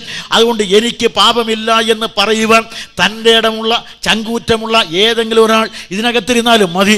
ഒന്ന് കൈ ഉയർത്തി കാണിച്ചാൽ പിന്നെ അയാളെ ഞാൻ ചികിത്സിച്ചോളാം. അതുകൊണ്ട് എന്നെ കേൾക്കുന്ന പ്രിയ സ്നേഹിതരെ, എനിക്ക് പാപമില്ല എന്ന് നീ പറയുമോ? അങ്ങനെ പറഞ്ഞാൽ 1, നിന്നെ തന്നെ വഞ്ചിക്കുന്നു. 2, നീ ദൈവത്തെ അസത്യവാദിയാക്കുന്നു. 3, ദൈവവചനത്തോട് നീ മാർത്തു നിൽക്കുന്നു. നീ മനുഷ്യൻ പാപിയാണ്. ഇതെവിടെയും കേൾക്കാവുന്നതാണ്. ഇവിടെ ബൈബിൾ മാത്രമല്ല പറയുന്നത്, എല്ലാ മതഗ്രന്ഥങ്ങളും ഇത് പറയുന്നുണ്ട്. ആധ്യാത്മികമായ ധാർമ്മികമായ ചിന്താഗതികളും ഇത് സമ്മതിക്കുന്നുണ്ട്. പാപം ഒരു യാഥാർത്ഥ്യമാണ്. ഡോക്ടർ രാധാകൃഷ്ണൻ എഴുതി, പാപം ഒരു യാഥാർത്ഥ്യമാണ്, തനിക്ക് താൻ എതിരാണ്. ശത്രുവാണ്, അത് വലിയ ശത്രുവാണ്, നമ്മോട് നിരന്തരമായി പോരാടിക്കൊണ്ടിരിക്കുന്ന ഒന്നാണ്. ഇങ്ങനെ മനുഷ്യൻ ജന്മന കർമ്മണ വാഗ്മന കായങ്ങളാൽ പാപിയായിരിക്കുന്നു. തൽഫലമായി അവൻ അനന്തമായ ശിക്ഷയ്ക്ക് പാത്രീഭൂതനാണ്. മനുഷ്യൻ്റെ ആത്മാവ് നാശരഹിതമാണ്, ആത്മാവ് ഒരിക്കലും നശിക്കയില്ല എന്ന് പറഞ്ഞാൽ വാളുകൊണ്ട് ഗീത പറയുക, ഭഗവത്ഗീത പറയുന്നു, വാളുകൊണ്ട് ഛേദിക്കപ്പെടാത്ത, അഗ്നിയിൽ ചാരമാകാത്ത, അതുപോലെ തന്നെ വെള്ളത്തിൽ അലിഞ്ഞു പോകാത്ത, വായുവിനാൽ ഉണക്കപ്പെടാത്തതാണ് ആത്മാവ്. നയനം ചിന്നന്തി ശസ്ത്രാണി എന്ന ഗീതാശ്ലോകൻ ന്യായേന അദ്ദേഹം വിശദീകരിച്ചതാണിത്. അങ്ങനെയാണെങ്കിൽ ഇത്ര മഹത്തായ അവിനാശിയായ അഥവാ നാശരഹിതമായിരിക്കുന്ന ആത്മാവുണ്ടല്ലോ, ഈ ആത്മാവിന് നാശമില്ലാത്തത് കൊണ്ട് നരകത്തിൽ ചെന്നാലും നശിക്കയില്ല. ഈ ശരീരമാണെങ്കിൽ പിന്നൊരിക്കൽ ന്യായം വിധിക്കാൻ വേണ്ടി ഉയർപ്പിക്കാനുള്ളതാണ്. അത് ഇന്ന് ഞാൻ വിശദീകരിക്കില്ല, സൗകര്യമുണ്ടെങ്കിൽ പിന്നൊരിക്കൽ പറയും. ഉയർപ്പിക്കാനുള്ളതാണ് ശരീരം. അങ്ങനെ ഉയർപ്പിക്കുമ്പോൾ ഏത് മനുഷ്യൻ്റെ ശരീരവും ഉയർത്തെഴുന്നേറ്റ് ഈ ആത്മാവുമായി ചേർന്ന് അവൻ വീണ്ടും യഥാർത്ഥ മനുഷ്യനായി ശിക്ഷാവിധിക്ക് വിധിക്കപ്പെട്ട് അനന്തതയിൽ നിത്യമായ നരകത്തിൽ അവൻ എന്നേക്കും ജീവിക്കേണ്ടി വരും. ഇത് ബൈബിൾ പഠിപ്പിക്കുന്ന, സന്തവസ്ഥ പാർസി മതം പഠിപ്പിക്കുന്ന, യഹൂദ മതം നമ്മുടെ പഴയ നിയമം പഠിപ്പിക്കുന്ന, ഹിന്ദു മതത്തിൽ വിശദീകരിക്കുവാൻ കഴിയുന്ന ഒരു യാഥാർത്ഥ്യമാണ്. അങ്ങനെ മനുഷ്യൻ ജന്മന കർമ്മണ പാപത്തിന് വിധേയമായി പാപത്തിൻ്റെ പരിണിതഫലമായ പാതാള ശിക്ഷയ്ക്ക് അർഹനായി പതിതനായി ഭവിച്ചിരിക്കുന്നു. ഇതാണ് പാപത്തിൻ്റെ പരിണിതഫലം. ഞാൻ മൂന്നാമത്തെ കുറിപ്പിൽ നിന്ന് വിടവാങ്ങേണ്ട സമയം ആയിരിക്കുന്നു. ഞാനിപ്പോൾ ആ ഭാഗം വിടുകയാണ്. പാപം ഒരു യാഥാർത്ഥ്യമാണ്. നിങ്ങളോട് തന്നെ ചോദിക്കുക, ഞാനൊരു പാപിയാണോ? നിങ്ങളോട് തന്നെ ചോദിക്കുക, ദൈവമേ ഞാൻ എന്ത് പാപമാണ് ചെയ്തത്? നിങ്ങളുടെ മനസ്സാക്ഷി നിങ്ങളോട് മന്ത്രിക്കും. അല്ല, നിങ്ങൾ ക്രിസ്ത്യാനികളാണെങ്കിൽ നിങ്ങൾ കേട്ട പഴയ പ്രസംഗങ്ങളുടെ കുറിപ്പുകൾ നിങ്ങളെ ബാധിക്കും. തീർച്ചയായിട്ടും മനുഷ്യൻ ജന്മന കർമ്മണ പാപിയാണ്. മനുഷ്യൻ പാപിയാണെന്നുള്ളതിന് ഒരു ചെറിയ ദൃഷ്ടാന്തം നമ്മുടെ കർത്താവ് ചൂണ്ടിക്കാണിച്ചിട്ടുണ്ട്. കർത്താവ് യേശുക്രിസ്തുവിൻ്റെ അടുക്കൽ ഒരു തരുണീമണിയെ കൊണ്ടു നിർത്തി ഒരു സുപ്രഭാതത്തിൽ കർത്താവ് യേശുക്രിസ്തു ആണെങ്കിൽ യെരൂശലേം ദൈവാലയത്തിൽ ശലോമോന്റെ മണ്ഡപത്തിൽ പ്രസംഗം കഴിഞ്ഞിങ്ങനെ നിൽക്കുക. അവിടേക്ക് ഈ തരുണീമണിയെ കൊണ്ടുവന്നതായ ആളുകൾ എല്ലാം കൂടെ പറഞ്ഞു, ഗുരു, ഞങ്ങൾക്ക് ഒരു കൽപ്പന പ്രമാണമുണ്ട്, അഥവാ ന്യായപ്രമാണമുണ്ട്. ഗുരു, ആ പ്രമാണത്തിൽ പറയുന്നത് പരസ്യമായി വ്യഭിചാരത്തിൽ പിടിക്കപ്പെട്ട അവരെ കല്ലെറിഞ്ഞു കൊല്ലണമെന്നാണ്. ഗുരു, കയ്യോടെ പിടിക്കപ്പെട്ട ഒരു പെണ്ണും ഇവിടെയുണ്ട്. ഗുരു, മാത്രമല്ല എരിയുവാനുള്ളത് കൽപ്പന തന്നതനുസരിച്ച് എരിയുവാനുള്ള കല്ലും ഞങ്ങളുടെ കയ്യിലുണ്ട്. ഗുരു, ഇതാ പാപം ചെയ്ത ഒരു പെണ്ണുണ്ട്, എരിയുവാൻ പറയുന്ന പ്രമാണമായ കൽപ്പന ന്യായപ്രമാണമുണ്ട്. ഗുരു, എരിയുവാനുള്ള കല്ലുമുണ്ട്. ഇനി അങ്ങെന്ത് പറയുന്നു എന്നറിഞ്ഞാൽ മതി. എരിയാൻ വേണ്ടി സന്നദ്ധമാണ്. കർത്താവായ യേശു കുറേ നേരം ഇങ്ങനെ നിന്നിട്ട് കുനിഞ്ഞ് നിലത്തെന്തോ എഴുതിക്കൊണ്ടിരുന്നു. അനന്തരം അദ്ദേഹം പറഞ്ഞു, നിങ്ങളിൽ പാപമില്ലാത്തവൻ ഒന്നാമത് കല്ലെറിയട്ടെ എന്ന് പറഞ്ഞിട്ട് വീണ്ടും കർത്താവ് കുനിഞ്ഞെഴുതി. എന്തെഴുതി എന്നൊക്കെ ഇവരൊക്കെ വ്യാഖ്യാനിക്കും. എനിക്ക് വ്യാഖ്യാനിക്കാൻ അറിഞ്ഞുകൂടെങ്കിലും എനിക്ക് തോന്നിയ ഒരു ആശയം പറയാം. കർത്താവ് എഴുതി ഇങ്ങനെയാണ്, വ്യഭിചരിച്ചപ്പോൾ ഇവൾ മാത്രമല്ലല്ലോ വ്യഭിചരിച്ചത്, ഇവളോടൊപ്പം ഒരുത്തനുണ്ടല്ലോ, അവനെ വിട്ടേച്ച് അവളെയും മാത്രം കൊണ്ടുവന്ന് ഇവിടെ ന്യായപ്രമാണം പാലിക്കാൻ വന്നിരിക്കുന്ന നിങ്ങൾ അധർമ്മികളാണ്. പലപ്പോഴും പാപം പെണ്ണുങ്ങളാണ് ബലിയാടാളാകുന്നത്. ഈ പുണ്യവാളന്മാർ രക്ഷപ്പെടുകയും ചെയ്യുകയാണ്. ഇവിടെ യേശുക്രിസ്തു പറഞ്ഞു, നിങ്ങളിൽ പാപമില്ലാത്തവൻ ഒന്നാമത് കല്ലെറിയട്ടെ. അപ്പോൾ അവിടെ എഴുതിയിരിക്കുന്ന അനുസരിച്ച് ഓരോരുത്തനോട് മനസാക്ഷി, നീ പാപിയാകുന്നു. മഹാപുരോഹിതൻ കല്ല് നിലത്തിട്ടു, സ്ഥലം വിട്ടു. ആ പുരോഹിതന്മാർ 24 അവിടെ കാണും. ചിലപ്പോൾ കൂറിൻ്റെ ക്രമപ്രകാരം ഓരോരുത്തരോട് മനസാക്ഷി പറഞ്ഞു, നീ പാപിയാണ്, കല്ല് നിലത്തിട്ടു, സ്ഥലം വിട്ടു. പിന്നെ ലേവ്യന്മാർ അവരോട് മനസാക്ഷി പറഞ്ഞു, നീ പാപിയാണ്, കല്ല് നിലത്തിട്ടു, സ്ഥലം വിട്ടു. അങ്ങനെ മൂത്തവൻ മുതൽ ഇളയവൻ വരെ എല്ലാവരും മനസാക്ഷി പറഞ്ഞു, നീ പാപിയാകുന്നു എന്ന്. എല്ലാവരും സ്ഥലം വിട്ടു. കർത്താവ് നിവർന്നു നോക്കിയപ്പോൾ ഒരുത്തനെയും കണ്ടില്ല. അവളുമുണ്ട്, കർത്താവുമുണ്ട്. പാപമില്ലാത്തവൻ ഇവിടെ ഒരുത്തനേ ഉള്ളൂ. അത് കർത്താവ് യേശു എന്ന് തെളിയിക്കുകയുണ്ടായി. നിങ്ങളിൽ പാപമില്ലാത്തവൻ ഒരുത്തനാണുള്ളത്, യേശു ക്രിസ്തുവാണ്. അവൻ പറഞ്ഞു, ഞാൻ നിന്നെ എറിയുവാനല്ല വന്നത്. അത് ഞാൻ ഇന്നല്ല നാളെ വിശദീകരിക്കും. ഞാൻ എറിയുവാനല്ല വന്നത്, അതുകൊണ്ട് രക്ഷിക്കുവാൻ വന്നവനാണ്. ഇനി പാപം ചെയ്യരുത്, സമാധാനത്തോടെ പോകുക. സഹോദരന്മാർ നേരത്തെ വിശദീകരിച്ചതുപോലെ, സഹോദരൻ ഫിലിപ്പ് പറഞ്ഞതുപോലെ സമാധാനം കൊടുക്കുവാൻ യേശു ക്രിസ്തുവിനെ കഴിയൂ. അതൊന്നും വിശദീകരിക്കാൻ സമയമില്ല. ഞാൻ അടുത്ത കുറിപ്പിലേക്ക് വരിക. ഇങ്ങനെ എല്ലാവരും ഒരുപോലെ പാപികളാണ്, ഒരു വ്യത്യാസമില്ല, എല്ലാവരും പാപം ചെയ്തു. ഇവിടെ ഹിന്ദു, ക്രിസ്ത്യൻ, മുസൽമാനില്ല. ദൈവത്തിന് മുമ്പിൽ ജാതിയില്ല, മതമില്ല, വർഗഭേദമില്ല, ഉച്ചനീച തട്ടുകളില്ല, പണ്ഡിത, പാമര, തൊഴിലാളി, മുതലാളി, അടിയാൻ, ഉടമ, അടിപത്രിവൻ, മുടിയുടെ വ്യത്യാസമില്ലാതെ എല്ലാവരും പാപമെന്ന ഒരു പ്രമേയത്തിന് മുമ്പിൽ സർവാത്മന തുല്യരാണ്. അതുകൊണ്ട് മനുഷ്യവർഗം ഒന്നടങ്കം പാപികളും പാപത്തിൻ്റെ പരിണിതഫലമായ ശിക്ഷാവിധിക്ക് അർഹരുമായി നാം സമശിക്ഷയ്ക്ക് അർഹരായി തീർന്നിരിക്കുന്നു. ഞാൻ അടുത്ത കുറിപ്പിലേക്ക് വരികയാണ്. കുറിപ്പ് 4, പാപത്തിൽ നിന്നുള്ള മോചനത്തിന് വേണ്ടിയുള്ള മനുഷ്യൻ്റെ പരിശ്രമം. പാപമോചനത്തിന് വേണ്ടിയുള്ള മനുഷ്യൻ്റെ പരിശ്രമത്തിൽ ഏറ്റവും ശ്രദ്ധേയമായ അനവധി കർമ്മങ്ങൾ ആചരിക്കുകയുണ്ടായി. ഈ കർമ്മകാണ്ഡങ്ങൾ എന്ന് പറയുന്നത് അവനെ രക്ഷിക്കുവാൻ വേണ്ടി തന്നെ അവൻ ഉണ്ടാക്കി വെച്ചതാണ്. അങ്ങനെയുള്ളതിൽ ഏറ്റവും പ്രധാനപ്പെട്ടത് ആദ്യകാലം മുതൽ തന്നെ മനുഷ്യൻ അനുഷ്ഠിച്ചു വന്ന ഒരു പദ്ധതിയുണ്ട്. അത് ഈശ്വരന് ഇവൻ ചെയ്ത പാപത്തിൻ്റെ പരിഹാരത്തിന് അത്യാവശ്യമായ ഒരു പ്രതിക്രിയ എന്നുള്ള ബലി അർപ്പിക്കുക, അഥവാ യാഗം കഴിക്കുക. അങ്ങനെയുള്ള നിരവധി യാഗങ്ങൾ ലോകത്തിൻ്റെ എല്ലാ ഭാഗത്തും നടന്നിട്ടുണ്ട്. ബൈബിളിൽ യഹൂദന്മാർ നടത്തിയ 5 യാഗങ്ങളെക്കുറിച്ച് നമുക്ക് അറിയാം. 5 തരം യാഗങ്ങൾ അവർ നടത്തിയിരുന്നു. എന്നാൽ ലോകത്തിൻ്റെ എല്ലായിടത്തും യാഗങ്ങൾ ഉണ്ടായിരുന്നു. ഇന്ത്യയിലെ ആര്യന്മാർ അനവധിയായ യാഗങ്ങൾ നടത്തി. സുകുമാര അഴീക്കോട് തത്വമസി എന്ന പുസ്തകത്തിൽ ഇങ്ങനെ പറഞ്ഞിട്ടുണ്ട്: ഇന്ത്യയുടെ തെക്ക് മുതൽ വടക്ക് വരെ ആയിരക്കണക്കിന് യജ്ഞകുണ്ടങ്ങൾ അറുക്കപ്പെട്ട പശുക്കളുടെ ധൂമം കൊണ്ട് ഇന്ത്യയുടെ അന്തരീക്ഷം മേഘാവൃതമായി മാറി. അങ്ങനെയാണ് ഞാൻ വിശദീകരിക്കുന്നത്. ഇങ്ങനെയാണ് ഇന്ത്യയിൽ മാത്രമല്ല, പാലസ്തീൻ്റെ മണ്ണിലും അങ്ങനെയാണ്. ലോകത്തിൻ്റെ എല്ലാ ഭാഗത്തും ആയിരം ആടുമാടുകൾ ആഹൂതമായി അവയുടേതായ ഹോമം കൊണ്ട് അനവധിയായ അന്തരീക്ഷത്തിൽ മേഘപാളികൾ പരന്നുകയുണ്ടായി. പക്ഷേ പാപമോചനം കൊടുക്കുവാൻ ഇത്തരം ഹോമകർമ്മങ്ങൾക്ക്, യാഗകർമ്മങ്ങൾക്ക് സാധ്യമല്ല. അതുകൊണ്ട് എബ്രായ ലേഖനത്തിൽ എഴുതിയിരിക്കുന്നത് ഇങ്ങനെയാണ്: 9:14 അവിടെ ഇരിക്കുന്നത്: ആട്ടുകൊറ്റന്മാരുടെയും പശുക്കിടാക്കളുടെയും രക്തത്താൽ പാപത്തിന്റെ പരിഹാരം ഒരു നാളും വരുന്നതല്ല. പാപിയായ മനുഷ്യന്റെ പാപത്തിന്റെ പരിഹാരം വരുത്തുവാൻ കേവലം ഈ മൃഗരക്തങ്ങൾക്ക് സാധ്യമല്ലെന്ന് വളരെ വ്യക്തമായ ഭാഷയിലാണ് ബൈബിൾ ഇവിടെ പ്രഖ്യാപിക്കുന്നു എന്ന് പറഞ്ഞ് ഞാൻ ഈ കുറിപ്പ് വിടുകയാണ്. 2, പാപിയായ മനുഷ്യൻ പാപത്തിന്റെ പരിഹാരത്തിന് പിന്നെ കണ്ടുപിടിച്ചൊരു സൂത്രം ഇതാണ്. അത് അവൻ കണ്ടുപിടിച്ചതാണ്: ദൈവത്തിന് എന്തെങ്കിലും കൊടുത്തേക്കാം. നമ്മുടെ നാട്ടിൻ്റെ ഏറ്റവും പ്രധാനപ്പെട്ട ഒന്നാണ്. നമ്മളാരെങ്കിലും രാഷ്ട്രീയമാണെങ്കിൽ രാഷ്ട്രീയക്കാർ, ഏത് രാഷ്ട്രീയ നേതാവ് ഇന്നാരെന്ന് ഞാൻ പറഞ്ഞില്ല, ഒരുപക്ഷെ ആൻ്റണിയോ സുധീറിനോ മറ്റോ നമ്മുടെ കേരളത്തിൽ രക്ഷപ്പെടും. ബാക്കി കോഴ വാങ്ങാത്ത ഒരൊറ്റ രാഷ്ട്രീയ നേതാവില്ല. എല്ലാം കോഴയുടെ കുങ്കിളിച്ച് നിൽക്കുന്നവനാണ്. പക്ഷെ അങ്ങനെ കോഴ കൊടുത്തും വാങ്ങിച്ചും പരിഹരിച്ചവരാണ് ലോകം. അതുപോലെ അവർ വിചാരിച്ചു ഈശ്വരനും കുറെ കോഴ കൊടുത്താൽ മതിയെന്ന്. അപ്പോൾ മനുഷ്യൻ കോഴ കൊതിക്കുന്നത് കൊണ്ട് ദൈവത്തെയും കോഴ കൊടുത്ത് പ്രസാദിപ്പിക്കാമെന്ന് കരുതിയപ്പോൾ അവൻ വിചാരിച്ചു, എന്നാൽ ഞാൻ ചെയ്യുന്ന പാപത്തിനനുസരിച്ച് ദൈവത്തിന് സ്വല്പം കൊടുത്തേക്കാം. അന്യായം ചെയ്ത്, അതിക്രമം ചെയ്ത്, കള്ളനോട്ടടിച്ച്, കരിഞ്ഞു നടത്തി, കാപട്യം കാണിച്ച്, കള്ളക്കച്ചവടം ചെയ്ത് കാശുണ്ടാക്കി കഴിഞ്ഞാൽ ദൈവത്തിനൊരു വിഹിതം കൊടുത്താൽ പോരെ. അതുകൊണ്ട് ക്രിസ്ത്യാനിയാണെങ്കിൽ ഉടനെ ഒരു കുരിശുപള്ളി ഉണ്ടാക്കി കൊടുക്കും. മുസ്ലിം ആണെങ്കിൽ തങ്കത്താഴിയെക്കൂടെ കനകം പൂശി കൊടുക്കും. അല്ല, ഹിന്ദു ആണെങ്കിൽ അത് ദേവന് ഒരു തങ്ക അങ്കി ഉണ്ടാക്കി കൊടുക്കും. അല്ലെങ്കിൽ അമ്പലത്തിൻ്റെ പടിക്കെട്ട് കനകം പൂശി കൊടുക്കും. ഇതൊക്കെയാണ് ചെയ്യുന്നത്. പക്ഷെ ഒരു കാര്യം മനസ്സിലാക്കണം, ഈ കർമ്മം ദൈവത്തിന് ആവശ്യമില്ല. അങ്ങനെ ദൈവം ആരുടെയും നേർച്ച, കാഴ്ച, അർപ്പണം, തർപ്പണം ഒന്നും ആവശ്യപ്പെടുന്നില്ല. അതുപോലെ ദൈവത്തിനൊന്നും കൊടുക്കാൻ നമ്മൾ തയ്യാറാണ്. ആ ദൈവം ഇതൊന്നും ആവശ്യപ്പെടുന്നില്ല. എനിക്ക് വിശന്നാൽ നിന്നോട് ചോദിക്കുമോ? കാട്ടിലെ കാളുകളൊക്കെ ഞാൻ ഉണ്ടാക്കിയതല്ലേ? എനിക്ക് ദാഹിച്ചാൽ നിന്നോട് ചോദിക്കുമോ? ഈ നദികളൊക്കെ ഞാൻ ഉണ്ടാക്കിയതല്ലേ? ബൈബിളിലെ കാര്യങ്ങളാണ് ഈ പറയുന്നത്. അതുകൊണ്ട് അവിടെ ചോദിക്കുന്നത് ഇങ്ങനെയാണ്: വല്ലതിനെ മുട്ടൽ വളർന്നു പണ്ഡിതവരേണ്യനായ പൗലൂസ് തത്വചിന്തയുടെ നിറവാടായ അധേനായ എന്ന ദൈവ നഗരിയിൽ പ്രസംഗിക്കുകയാണ്. അദ്ദേഹം പ്രസംഗിച്ചുകൊണ്ടിരിക്കുമ്പോൾ പറഞ്ഞതാണ്: ഈശ്വരൻ വല്ലതിനെ മുട്ടുള്ളവനെന്ന പോലെ മാനുഷ കൈകളാൽ ശിശുടെ സ്വീകരിക്കുന്നില്ല. അതുകൊണ്ട് ആരുടെയെങ്കിലും നക്കാപ്പിച്ച വാങ്ങിച്ച് അവൻ അനുഗ്രഹിക്കുന്ന കൈക്കൂലി വാങ്ങുന്നവനല്ല ഈശ്വരൻ. അതുകൊണ്ട് ഈശ്വരൻ വലിയൊരു മുതലാളിയാണ്. അദ്ദേഹത്തിൻ്റെ കയ്യിൽ മോക്ഷമാകുന്ന തേങ്ങായുണ്ട്. അതുകൊണ്ടൊന്ന് പണം കൊണ്ട് കൊടുത്താൽ ഇദ്ദേഹം മോക്ഷം കച്ചവടം ചെയ്യെങ്കിൽ ആ മുതലാളി ദൈവത്തെ മുഷ്ടി ചുരുട്ടി ഇടിക്കണം. ആ കച്ചവടക്കാരനായ ദൈവത്തെ നമുക്ക് വേണ്ട. അതുകൊണ്ട് പ്രിയ സ്നേഹിതരെ, ഈശ്വരൻ എന്നാൽ ആരുടെയും കോഴ വാങ്ങുന്നവനല്ല, ഒന്നും വാങ്ങുന്നതല്ല. അതുകൊണ്ടാണ് ബൈബിൾ പറഞ്ഞത്, മനുഷ്യൻ്റെ യാതൊരു കർമ്മം കൊണ്ടും പാപത്തിൻ്റെ പരിഹാരം വരുത്തുകയില്ല. പാപിയായ മനുഷ്യൻ ചെയ്യുന്ന കർമ്മങ്ങളെല്ലാം പാപത്താൽ പങ്കിലമാണ്. അതുകൊണ്ട് നിങ്ങൾ കൊടുക്കുന്ന പണം കൊണ്ട് യാതൊരു വിധമായ പ്രയോജനം ഉണ്ടാകുകയില്ല. നിങ്ങൾ ആർക്ക് കൊടുത്താലും ശരി തന്നെയാണ്. നമ്മുടെ നാട്ടിലെ ഏറ്റവും വലിയ ശല്യം എന്ന് പറയുന്നത് കേരളം എന്ന് പറയുന്ന ചെറിയ രാജ്യമാണ്. ഈ ചെറിയ രാജ്യത്ത് ഇപ്പോൾ ആളുകളുടെ എണ്ണത്തിനൊത്തം വാഹനങ്ങളും വർദ്ധിച്ചിട്ടുണ്ട്. ഈ വാഹനങ്ങളും കൂടെ വർദ്ധിച്ചപ്പോൾ റോഡിൽ നടക്കാൻ വയ്യ. എന്നെപ്പോലുള്ള പാവപ്പെട്ട കാറില്ലാത്ത ഉപദേശിമാരും അതുപോലെ തന്നെ എന്നെപ്പോലെ പാവപ്പെട്ട യാത്രക്കാരും ഒക്കെ ഉണ്ടല്ലോ, അവർ ബൈക്കും കാറും ഇല്ലാതെ ഇതിൻ്റെ ഇടയിലൂടെയൊക്കെ നടന്ന് അങ്ങോട്ടും ഇങ്ങോട്ടും പോകണം.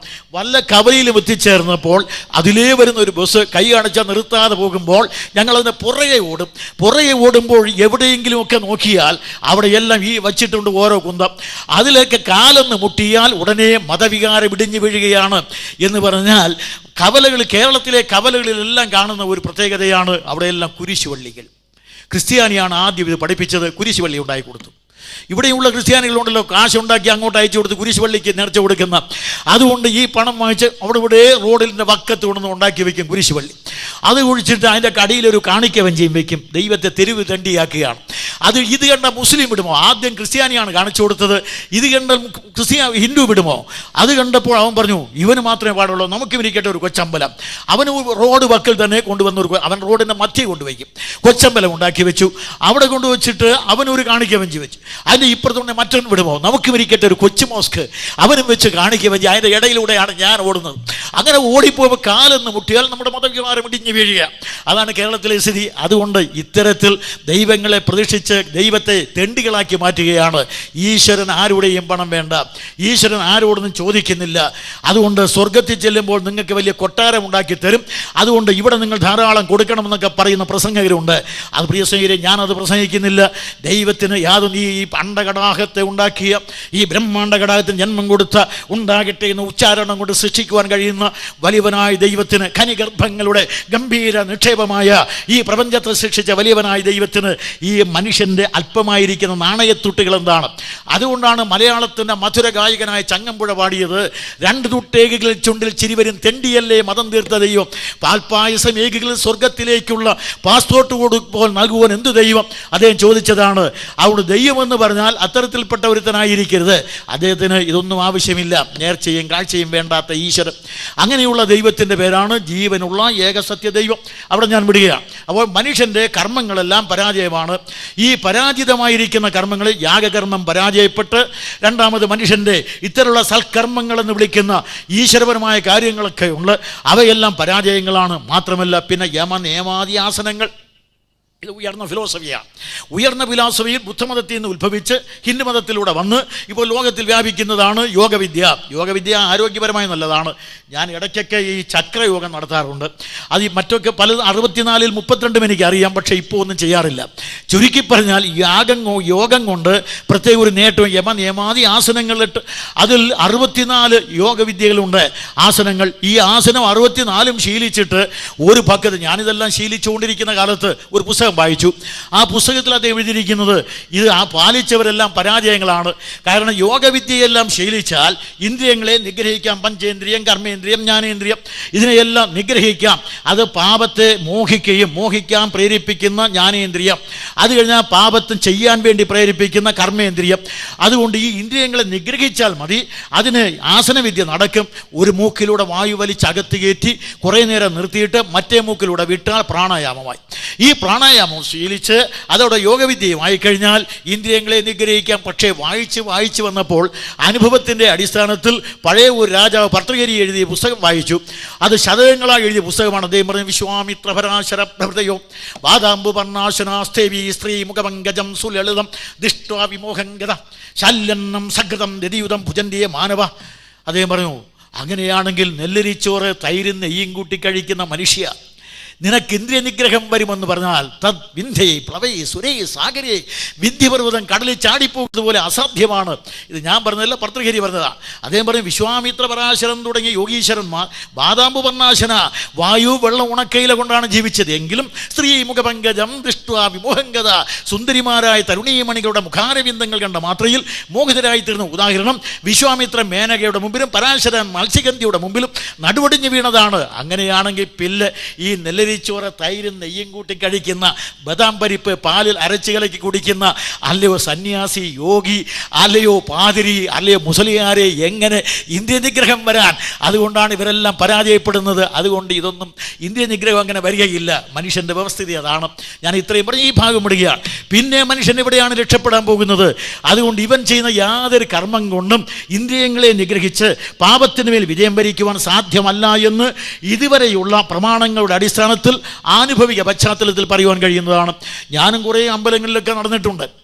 അതുകൊണ്ട് മിക്കവാറും തെക്കേ ഇന്ത്യയിൽ അറിയപ്പെടുന്ന എല്ലാ ക്ഷേത്രങ്ങളിലും പോയിട്ടുണ്ട്. അവിടെ ചിലയിടത്ത് നിന്ന് കുളിച്ചിട്ട് പുണ്യതീർത്ഥങ്ങൾ എന്ന് പറഞ്ഞാൽ 3 സാഗരം മേളിക്കുന്ന കന്യാകുമാരിയിലെ സാഗര സംഗമം, പാപം നശിപ്പിക്കുമെന്ന് പറയുന്ന പാപനാശം. അങ്ങനെ പാപനാശത്തിൽ നിന്ന് കുളിച്ചതുകൊണ്ട് പാപത്തിന് യാതൊരു നാശവുമുണ്ടല്ല. കുറ്റാലത്തിൽ നിന്ന് കുളിച്ചതുകൊണ്ട് കുറ്റത്തിന് കുറവൊന്നും വന്നില്ല. ത്രിസാഗര സംഗമ വേദിയായിരിക്കുന്ന കന്യാകുമാരിയിലെ സാഗര സംഘത്തിൽ സംഘം ചെയ്തതുകൊണ്ട് പാപത്തിനുള്ള നിസ്സംഗത്വം സംഭവിച്ചില്ല.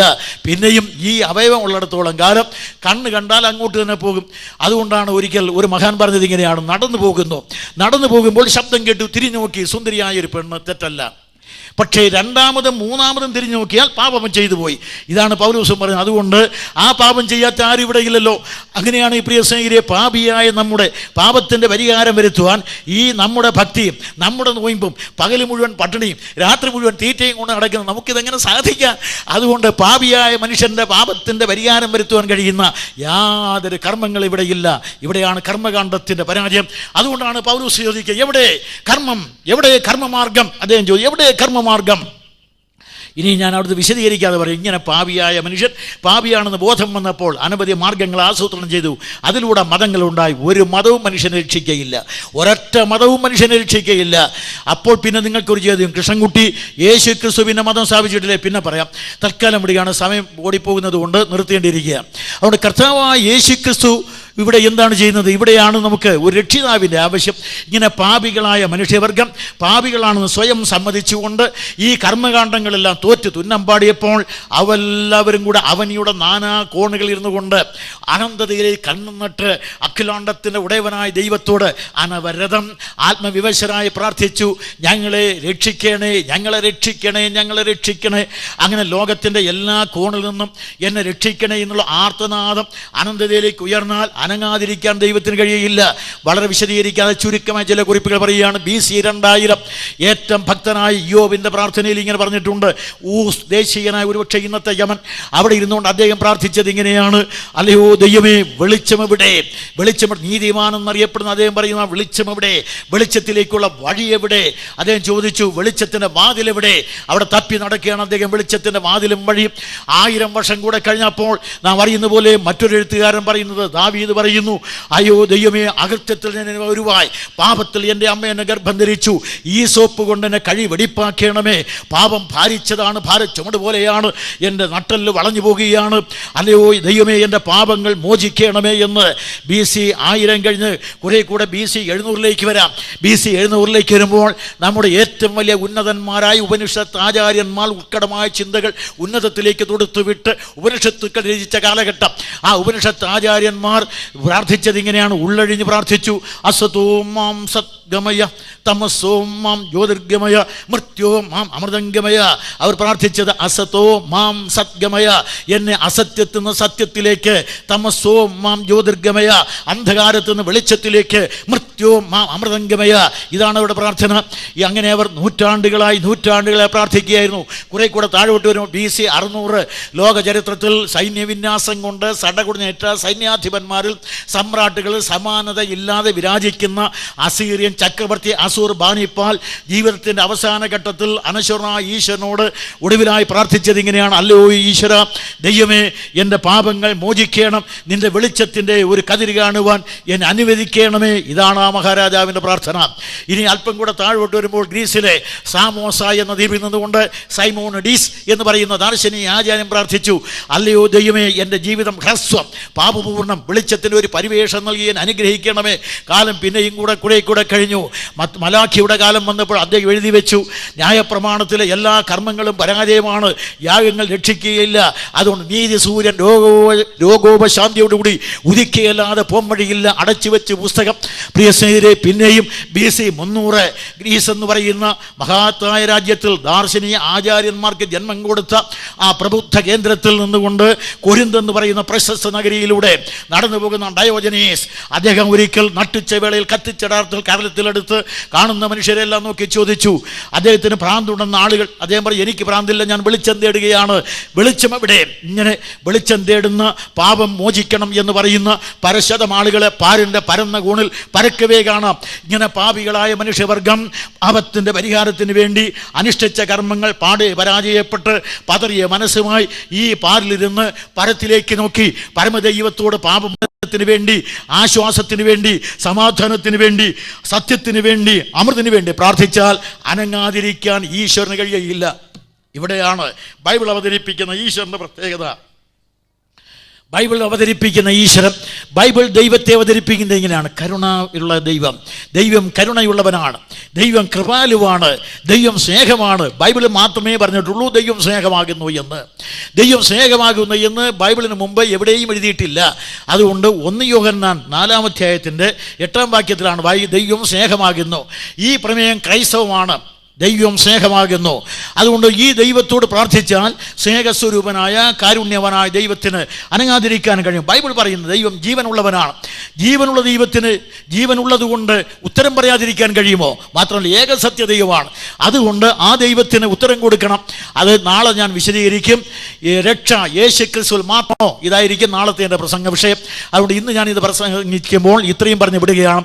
ഇങ്ങനെ പാപികളായ മനുഷ്യവർഗം പാപത്തിൻ്റെ പരിഹാരത്തിന് വേണ്ടി പ്രാർത്ഥിച്ചപ്പോൾ ഈശോ പറഞ്ഞു, ഇതാ ഞാൻ വരുന്നു. സങ്കീർത്തനം 40:6. ഇതാ ഞാൻ വരുന്നു, പുസ്തക ചുരുളിൽ എന്നെക്കുറിച്ച് എഴുതിയിരിക്കുന്നു.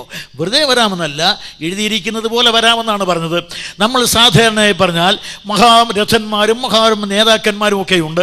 അങ്ങനെയുള്ള മഹാന്മാരെ എന്തെങ്കിലും ഒരു പരിപാടിക്ക് വേണ്ടി ക്ഷണിച്ചാൽ നമുക്കറിയാം, ഇവിടെ തന്നെ ഡൂബൈയിലെ ഏറ്റവും വലിയ വ്യവസായ സമുച്ചയത്തിൻ്റെ പ്രത്യേകമായ സമ്മേളനത്തിന് വേണ്ടി കേരളത്തിൽ നിന്നൊക്കെ ആളുകൾ വന്നല്ലോ. ഇങ്ങനെ ലോകത്തിൻ്റെ എല്ലാ ഭാഗത്തു നിന്നും ആളുകൾ എത്തിച്ചേരുന്നുണ്ട്, വ്യവസായ പ്രമുഖന്മാരൊക്കെ, പല മന്ത്രിമാരും ഒക്കെ വന്നിട്ടുണ്ട്. പക്ഷേ ഇവരെയെല്ലാം പ്രത്യേകം ക്ഷണിച്ച് ഇങ്ങനെ വന്നാൽ കേരളത്തിലെ സ്ഥിതി വെച്ച് പറയുകയാണെങ്കിൽ ഈ കുഞ്ചൻ നമ്പ്യാർക്ക് ഒരു പ്രത്യേകതയുണ്ട്. അദ്ദേഹം സ്വർഗത്തിലെ കാര്യം പറഞ്ഞാലും കേരളത്തിലെ കാര്യങ്ങളായിരിക്കും വിവരിക്കുന്നത്. ഇതുപോലെ എൻ്റെ പ്രസംഗത്തിലും അങ്ങനെ സംഭവിച്ചാൽ നിങ്ങൾ ക്ഷമിക്കണം. അതുകൊണ്ട് അവിടെ കേരളത്തിലെ രീതി പറഞ്ഞ് ഇങ്ങനെ ഒരു വലിയ ആശുപത്രിയോ അല്ലെങ്കിൽ വലിയൊരു ലൈബ്രറിയോ ഒക്കെ ഉണ്ടാക്കി അതിൻ്റെ ഉദ്ഘാടനം നിർവഹിക്കാനായിട്ട് ബഹുമാനപ്പെട്ട ഇന്ത്യൻ പ്രസിഡന്റ് അബ്ദുൽ കലാമിനെ ക്ഷണിച്ചാൽ അദ്ദേഹത്തിൻ്റെ മന്ത്രാലയവുമായി ആലോചിച്ച് വരാമെന്നൊക്കെ സമ്മതിക്കും. ആ തീയതിയൊക്കെ അടുത്ത് കഴിയുമ്പോഴത്തേക്കും എല്ലാ പത്രത്തിലും പരസ്യം കാണും. രാഷ്ട്രപതി ഇത്രാം തീയതി കേരളത്തിൽ, തലേ ദിവസത്തെ നാളെ രാഷ്ട്രപതി കേരളത്തിൽ, അതാണ് അന്നത്തെ ശീർഷകം. അത് കഴിഞ്ഞ് പിറ്റേ ദിവസം റേഡിയോ ട്യൂൺ ചെയ്യുമ്പോൾ TV തുറന്നാൽ ഉടനെ രാഷ്ട്രപതിയുടെ പ്രോഗ്രാം. അദ്ദേഹം 7:30 ഡൽഹി വിടുന്നു, അദ്ദേഹം 11 മണിക്ക് തിരുവനന്തപുരത്ത് വിമാനം ഇറങ്ങുന്നു. പിന്നെ അതിൻ്റെ തുടർച്ചയായ പരിപാടിയാണ്.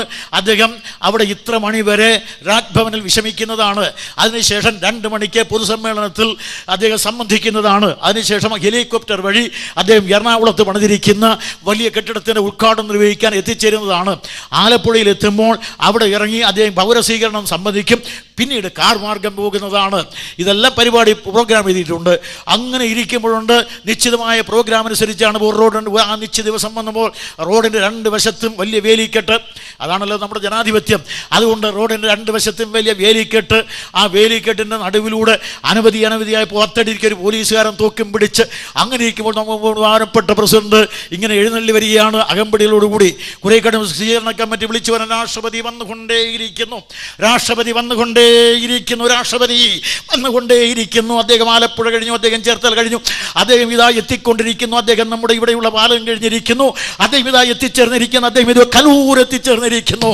ഇത് പറയുകയും രാഷ്ട്രപതിയുടെ കാർ ഇവിടെ എത്തുകയും കാറിൻ്റെ ഡോർ തുറന്ന് ബഹുമാനപ്പെട്ട രാഷ്ട്രപതി കാലെടുത്ത് തറയിൽ കുത്തുമ്പോൾ ഒന്നിന് പുറകെ ഒന്നായി 1, 2, 3, 4, 5, 6, 7, 8 -24 ആരവടികൾ തുരിതുരം മുഴങ്ങുകയും ചെയ്യുമ്പോൾ സ്വീകരണക്കൈയും മറ്റിയുടെ കയ്യിലിരിക്കുന്ന ഭരണമാല്യം ഉയർന്നു താഴുമ്പോൾ അവരെല്ലാം ഗാനാലാപം നടത്തിക്കൊണ്ടിരിക്കുമ്പോൾ ബഹുമാനപ്പെട്ട രാഷ്ട്രപതി ഉപവിഷ്ടനാകും. അനന്തരം അദ്ദേഹം നടന്നിറങ്ങിച്ചെന്ന് സ്വിച്ച് ഓൺ കർമ്മം നിർവഹിച്ച് ഉദ്ഘാടനം നിർവഹിക്കും. ഇന്ത്യ എന്ന് പറയുന്ന രാജ്യത്തിൻ്റെ ഒരറ്റത്തിരിക്കുന്ന രാഷ്ട്രപതിക്ക് അദ്ദേഹത്തിന് അധികാര പരിധിയിൽപ്പെട്ട മറ്റൊരു സ്ഥലത്ത് പോകുവാൻ ഇത്രമാത്രം ആസൂത്രിതമായ ഒരു പരിപാടി ഉണ്ടെങ്കിൽ, നിങ്ങളെ ഇടയ്ക്ക് വിട്ടതല്ല, ഇങ്ങോട്ട് നോക്കിയില്ലെന്നേ ഉള്ളൂ. അതുകൊണ്ട് ഒരു കാര്യം കൂടെ, അവിടെ ആസൂത്രിതമായ ഒരു പരിപാടി ഉണ്ടെങ്കിൽ അനശ്വരനായ ഈശ്വരൻ അനന്തത വെടിഞ്ഞ് അവനിലേക്ക് ആഗമിക്കുമ്പോൾ അവനൊരു പരിപാടിയില്ലെന്നാണ് നാം വിചാരിക്കുന്നത്. അവൻ പറഞ്ഞു, ഇതാ ഞാൻ വരുന്നു. പക്ഷേ വെറുതെ വരികയില്ല, എഴുതിയിരിക്കുന്നത് പോലെ വരാമെന്നാണ് പറഞ്ഞത്. അങ്ങനെ ലോക ചരിത്രത്തിൽ എഴുതിയിരിക്കുന്നത് പോലെ വന്ന ഒരുത്തനെയുള്ളൂ. മഹാത്മാ ഗാന്ധി ജനിച്ചു പോർബന്തറിൽ, പഠിച്ചു ഇംഗ്ലണ്ടിൽ, ജയിച്ചു മാറട്ല, തിരിച്ചു വന്നു ഇന്ത്യയിൽ, പോയി ആഫ്രിക്കയിൽ വാദിച്ചു, കേസ് ജയിച്ചു വന്നു, തിരിച്ചു ഇന്ത്യയിൽ നയിച്ചു സ്വാതന്ത്ര്യ സമരം, മരിച്ചു ഗോഡ്സയുടെ വെടിയുണ്ടേറ്റ്.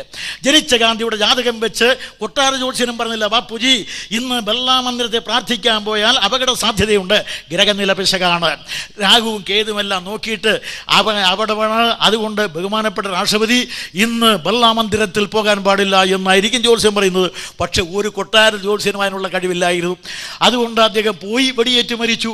എന്തുകൊണ്ട് പറയാൻ കഴിഞ്ഞില്ല. പക്ഷേ ലോകചരിത്രത്തിൽ എഴുതിയിരിക്കുന്നത് പോലെ ജനിച്ച് എഴുതിയിരിക്കുന്ന സ്ഥലത്ത് ജനിച്ച്, എഴുതിയിരിക്കുന്ന വ്യക്തിയിൽ ജനിച്ച്, എഴുതിയിരിക്കുന്നത് പോലെ സംസാരിച്ച്, എഴുതിയിരിക്കുന്നത് പോലെ പ്രവർത്തിച്ച്, എഴുതിയിരിക്കുന്നത് പോലെ അതേ ട്രാക്കിലൂടെ നടന്ന് മുന്നേറി, എഴുതിയിരിക്കുന്നത് പോലെ പ്രവർത്തിച്ച്, എഴുതിയിരിക്കുന്നത് പോലെ മരിച്ച്, എഴുതിയിരിക്കുന്നത് പോലെ സംസ്കരിക്കപ്പെട്ട്, എഴുതിയിരിക്കുന്നത് പോലെ ഉത്ഥാനം ചെയ്ത്, എഴുതിയിരിക്കുന്നത് പോലെ അനന്തരവും അവനിൽ ജീവിച്ച്, എഴുതിയിരിക്കുന്നത് പോലെ അനന്തതയിലേക്ക് പോയ, എഴുതിയിരിക്കുന്നത് പോലെ അനന്തരവും ആഗമിക്കുവാൻ പോകുന്ന ഏതെങ്കിലും ഒരു അവതാര പുരുഷനുണ്ടെങ്കിൽ അവനാണ് നമ്മുടെ കർത്താവായ യേശു ക്രിസ്തു. അല്ലയോ ക്രിസ്തു, അങ്ങ് എന്തിനാണ് ലോകത്തിലേക്ക് വന്നത്? ആകെ രണ്ടേ രണ്ട് ഉത്തരം. ഞാൻ പുതിയ നിയമത്തിലെ 27 പുസ്തകങ്ങളും തിരിച്ചും മറിച്ചും ഇട്ട് വായിച്ചിട്ട് മനസ്സിലായത് യേശു പറഞ്ഞ 2 മറുപടിയാണ്.